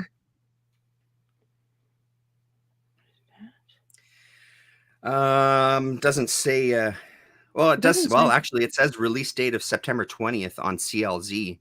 But I would, although I haven't seen it at Galaxy Comics because I haven't been there, but I haven't seen it at any of the other shops. So maybe it was delayed, or maybe he's right and we missed it, Rasa. We missed it. I'm ready because I asked him, because if I knew it was out, I would have asked him. Maybe he just made he's just putting me like not the right information. He does that sometimes, he puts the information. It's like, you sure? Yeah, right. It's like, yeah, don't cut me as a great information, because he struggles to find, because apparently now he even wrote to me saying, what he says? Issues with suppliers once again due to technical issues at suppliers. He says like this is becoming a thing for him in poor man. A Space Usagi or Jimbo has to come out. That's why it's intriguing. Because I want to get Usagi, and that's why he said Kaya number 12, which is kind of interesting. And by the way, just let know, it seems to be Firefly comic coming out as well for you, just to let you know. There is, it's called The Fall Guys. I have it because I read the first one. It's this one here. Yeah, the Fall Guys. Yeah. So I have issue number 1. It's right on a pull list right away. I told my guy at 204, any Firefly or Serenity comics, just automatically put it in my box. I'll take whatever it is. I'm done playing around. I'm just going to get them all because I really now want to get the Firefly series. I want to get all those issues now. There you go. It's nice though. I mean, it's still nice that you can keep on getting the fresh new takes on whatever the story is. But honestly, it does when you watch TV series, it does feel a bit dated though. For sure it does, but it still holds a place in my heart for sure. And honestly, that Fall Guys, if you're going to get into one, since that first issue just came out, I would suggest trying to get that one. If you can afford it, I would say go for it, because that's a strong first issue, and it really felt like the show in a good way. Even though there's going to be things that'll be confusing to you, there's a new captain, etc. All these people have changed positions. A couple of people have died. I think it's still a good one to kind of get into. I think it's going to be a good miniseries. So stop it. My pull list is already good enough. Yeah, sorry. And by the way, I don't know anything about the Conan series, but the only thing I hear is very good things. Drunken Sailor. Yeah. Everybody's raving about they're saying Conan is back again to being what Oh, Conan that's should. good. And lots of people raving about the series. So I've been like thinking, it was like, no, Rasa, stop it. There's nothing you Yeah, need. yeah, Like yeah. you don't need that Conan, because even though I have the first appearance or the first issue of Conan, the original one, that was one goal. I said, if I'm gonna get into Conan, I'm gonna go from original. Yeah, Like right. that kind of stupidity. But I managed Yeah, to yeah. get hold of issue 1 Yep. before everybody went crazy apeshit for it. Yeah, And it wow. was, like, because in that those era books is becoming like increasingly unreachable now, because Mhm. they're becoming those new, what the I think, is it Bronze Age you call that? I don't know. It's Oh, kind of like, you're asking the wrong guy. I got no yeah. idea. Anyway, is that realm where the comics from that era is becoming kind of like more than what you usually used to be getting. And I actually looked some of the things I picked up, and I remember clearly the price tag because I was celebrating. I was like, Mhm. "She's now these days. If I got into the comic books, the price tags, ooh." Yeah. And I used to complain 10 years ago, like, "How expensive the comics are." This when I went to this this guy is Dooley Records is what he is, the guy at Thirsties Uh-huh. who's selling all the comics and stuff. Yeah. Damien would Yeah, be proud. for sure. He has been getting into buying some big books. He got himself a copy of ASM number 1, like a 1.0 or a 1.5 or Doesn't something like matter. that. Doesn't He matter. bought it for 18 grand. 2 days later, he sold it for 22 grand. 2 What? days. Yeah. He posted about it on Facebook 2 days later, and someone sent him an offer, and he's like, I can't say no. He's like, I wanted the book, but I can't say no to that price. Yeah. So I guess he's been doing really good with buying all these collections and grading Shit. stuff and getting stuff, because he also did he have I can't remember if he said I think he might have said he had a copy, also a graded copy of X-Men number 1, but I don't quite remember because we talked for a short period of time and he told Yeah. me a whole bunch of stuff. But I mean, like this guy is, and apparently he's really pissing off a lot of the local comic guys because he doesn't really care too much about comics. His main thing is records, but he's coming across these collections of comics as well when he's hunting for records. From an estate sale. I think he bought out an estate sale of records and VHS tapes and And CDs and then comics, suddenly there's a comic and then he books. sells the comics for $2 a pop. He had a pre-sale on Friday, and he said, I haven't gone through any of the books yet. The only ones I took out were all of the Spider-Man. Mm-hmm. Got an ASM 1 and early ASM Dick for $1,000 2 weeks ago. Oh, wow. Mm-hmm. So he said, I haven't gone through the boxes. I haven't gone through the books. There's no Spider-Man in there because I'm taking all the Spider-Man, but everything else will be out for $2 a book. So there's probably going to be some keys. And when I was looking through the bins yesterday when I went, I saw Alias, that comic Alias. And of course, the first issue was gone, but they had all the other ones. And so there must have been a lot of really nice ones in there for $2 a pop. But his only thing was on that pre-sale, you had to spend $100 minimum to be able to access any of the books. You couldn't just come and pick out a couple of books. He wanted you to commit to at least $100 worth of books, which is smart for him. And because there was a lot of empty space on that table. So he obviously sold a few boxes. Yeah. So yeah, he's doing pretty damn good, man, because all of the usual suspects were there when I saw the photos, so. I can tell you one thing. Not always I was going for selling my comic books, but every single time I got hold of Spider-Man books and I didn't really care about having them I always sell them and I always made a profit. Always. Yeah. I don't know I mean, I know Spider-Man has always been a thing, okay? And I like the cartoon more than the comic to this day, because it's just something, it's like, like the same with the Turtles. But I like Spider-Man comic books. They are entertaining, especially the ones, before, not these days, because these days is way too many Spider-Man. It's way too complicated realm. But anyway, but it always sold. Always.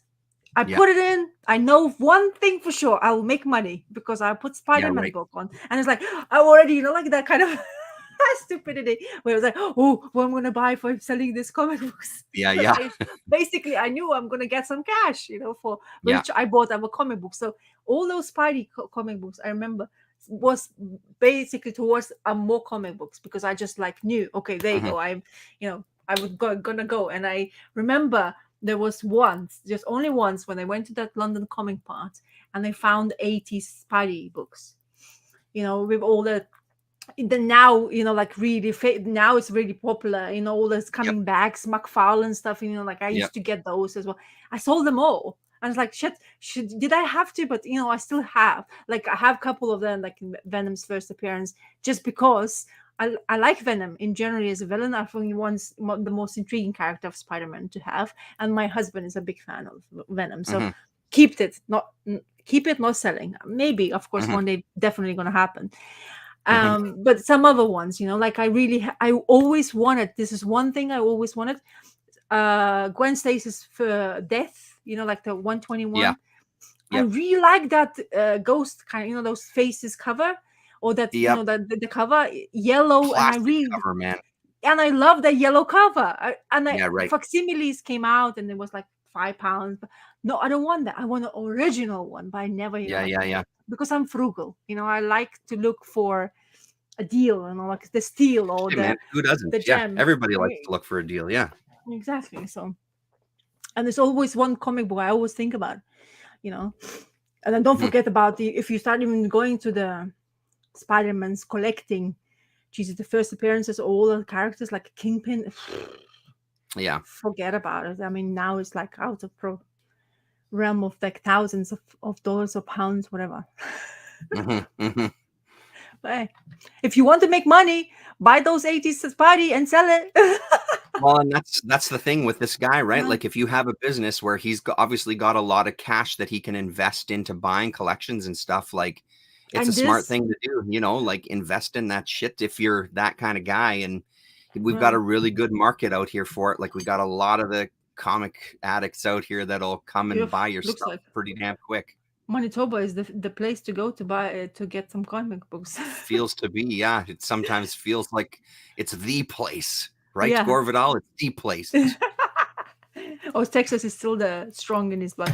Um, Yeah. the thing is with the Spider-Man books is in generally, it's just the fame. I mean, even Yeah. talking about, now I'm gonna go fancy. Gaming. The new game comes out with Miles Morales, and me, who is a fan Uh, of Miles Morales, it's like mm, maybe, but I'm not spending £70 for a game. mhm. 70. I mean, what people are doing these days? Are you Yeah, crazy? yeah, What kind of, yeah. I was like, I started to forecast, Jesus, do I have to start saving now for my child's future gaming endeavors? Because this I can't afford. I mean, £70 a pop? Excuse me. Yeah, right. It's like crazy. Anyway, Yeah. And is the on the gaming tangent. market the same as all these other markets? Like, do they kind of Uh, gain in price, or is it really like a crapshoot just like anything else? No, they do gain price, not Yeah, exponentially as it is what you would think. There's those, okay, all the 80s, 90s, though that nostalgia gaming is of always course. market there for. Like there's Right. also the guy like our age who thinks, oh my God, Atari original, la la la, you always have market for that. Yeah.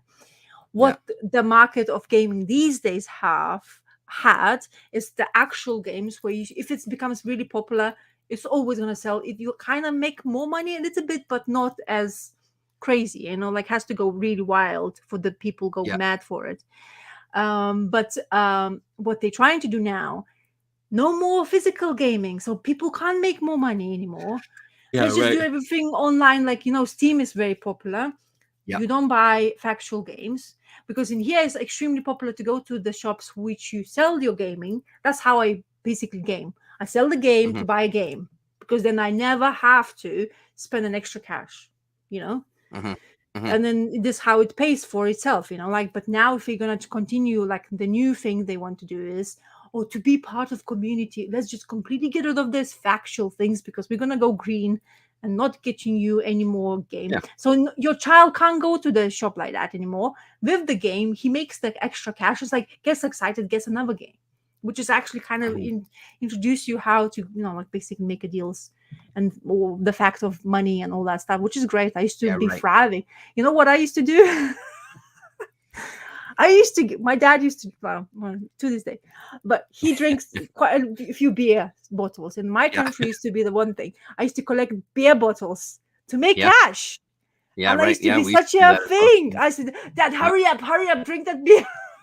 Yeah. Yeah. Because I need a bottle, because I just need the exact amount of money for candy or some shit. This is Yeah, my we used to money go down making. by the we Fuck. used to go down by the river because that's where we knew all the teenagers would drink, and Yeah. they'd throw their cans and bottles away, and we'd come with our wagon Yeah. and we'd go Recycle. exploring Yeah. on our bikes, wagon tied to the bikes, collecting empties and going and cashing them in for exactly the same thing. Go to buy some gum and chocolate bars or whatever, right? But Yeah, exactly the same exactly. thing. Yeah, you know, all those like things I was excited about, those stickers and like bubble gum and turtles, Yeah, and used to be wacky everywhere. packs. Yeah, and all that. Not as much of, you know, when I was growing up, it wasn't as much things, a lot of it. I mean, there was availability, but not as much. I Yeah, was into a lot, like Hubba Bubba. Jesus, dude, Alibaba. new flavor comes out, I used to be Yeah, like, "Whoa, I'm excited!" Like, oh, yeah, yeah. you know, the first thing I want to do. But the thing is, I never will forget the place where I used to go and get recycled is this like stingiest warehouse with a small little door which opens one way, Hmm. and you enter and you just huge conveyor belt where you put your bottles and it calculates Yep. how much money you have. And I used to go Yep. by myself. And that you shouldn't go. I mean, I would not let my child now go Yeah. Yeah. there where I used to Yep. go because I'm like, as dodgy as you get. I'm Yeah. fearless. I need money for candy. Fuck, I go Yeah. in Right. there, Yeah. this foot, and this dodgy dude looks at you like, "Here you go. Yes, just change. Thanks very Yeah. much," Yeah. and Yeah. just, Yeah. you know, run away. Yeah, that was us. The beer vendor is the same thing. They were usually the beer vendors here are always at the back of a hotel, and same Yeah, thing. Like there's usually a door on the outside, a little door that you just put your bottles on the little conveyor belts, and then you go yeah, inside to get paid. yeah, And he's behind, like yeah. bulletproof Fort glass or Knox. whatever that's behind. You know what I mean? To give you your money. But I feel like some of that stuff, it Yeah, really was for the kids. You know what I mean? Like that whole yeah, hey, we'll get these kids collecting yeah, beer bottles and bringing yeah. them in, and we'll throw them a couple of bucks, so So this for me in my country, in Lithuania, not in UK, unfortunately, we don't do that. But in UK, in Lithuania, so you have this now machines where you put the plastics now. So you can't find so you can't find a plastic bottle running anywhere anymore. It used to be like mess everywhere, but now introduce those machines. So you Mhm. shove your plastic bottle in it, and you get money for it as well. Really? Yeah. Yeah. So now there's no trash. So people are fighting for trash. So Wow. you know, you go in you know, like you were saying, you have those teenagers who goes drinking parties in the park, and you have homeless people most of Mhm. the time in the park, and there's fight scenes literally for the plastic bottle because they're money, Yeah, right. but no Crazy. Yeah, trash. the plastic bottles aren't money for us here. The cans and bottles still are. So Yeah, much so that same thing, we have homeless people coming down the back lanes yeah, that we always put our bottles and cans outside of the recycling bin. We put them in a case so it uh-huh. makes it easier for them. They don't actually have to dig through the garbage, and they just Nice. walk away with it just to, Yeah, because it's still, yeah, you can get money, but the plastic bottles you can't get money for here. It's not something that I think in no, Montreal here in Canada you can, but I don't know how many provinces other than that yeah. give you money for the plastic bottles. Because that's basically you get rid of the plastic. Well, Yeah, the makes industry is total becoming, sense. yeah, but that's come from Swedish, like all Yeah. Scandinavians, which are actually don't have, like, we don't have problems with recycling the plastics because they're inventing those stuff which actually pays people to go and recycle Hmm. properly. Like you have to have a bottle, you know, with the lids now. This is the new thing I think everywhere now is, Mm. make sure if you want to recycle, it has to have a lid on. Ah, There you go. okay. And then you put as many, that's how so the circle has finished. My dad used to drink bottles of beer in the glass.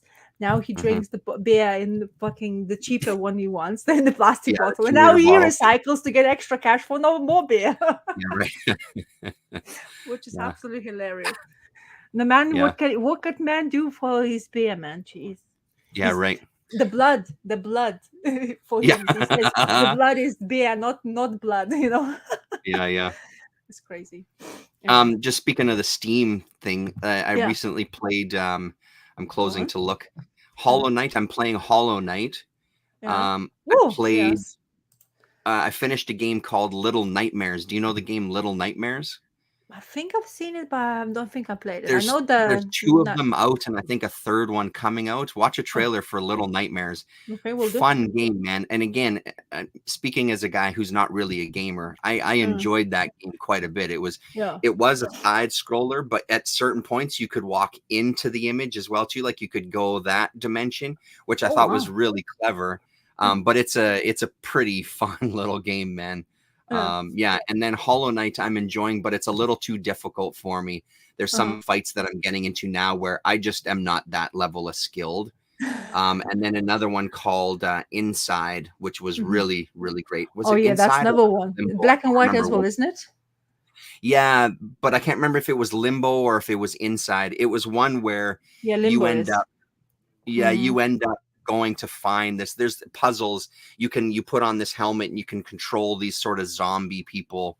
Oh It wow. was a really the ending of that game was fucking phenomenal. Yeah. But again, like they may be really easy for most people. I don't know. For me, it was a bit of a challenge because Yeah. yeah, I'm just not about those games. I can't master them as well as some other people. So So I know why, like the Switch thing. My son is absolutely obsessed with Mario stuff still to this day. Sonic now is another thing he gets obsessed by. So he wants to wear Sonic Halloween costume, which I don't know how uh-huh. I'm thinking how I'm gonna, It's big here too. Yeah.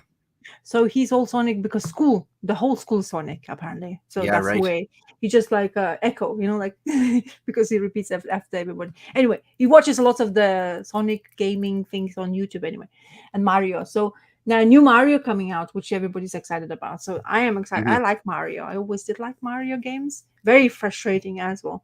And to this day, Cuphead is the most beautiful looking game, but I Yeah. can't pass it because I just don't have enough So patience, I tough. guess.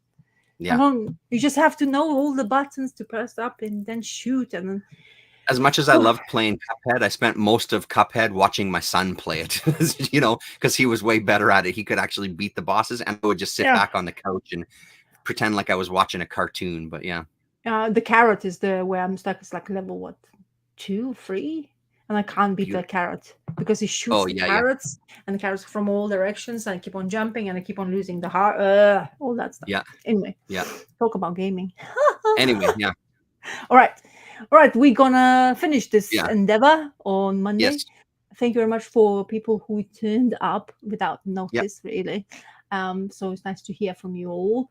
Hopefully we'll do it on the. It Yeah, won't be next Sunday. Yeah, I'm not available next Sunday, so it'll be yeah, like a Monday or Tuesday. On this show, I have Mondays yeah. and Tuesdays off. Cool. So that means you let us know. So Monday, Tuesday, Okay. people. Monday, Yep. Tuesday. Yeah, keep that in mind on the Cracks channel. Later. All right. Bye.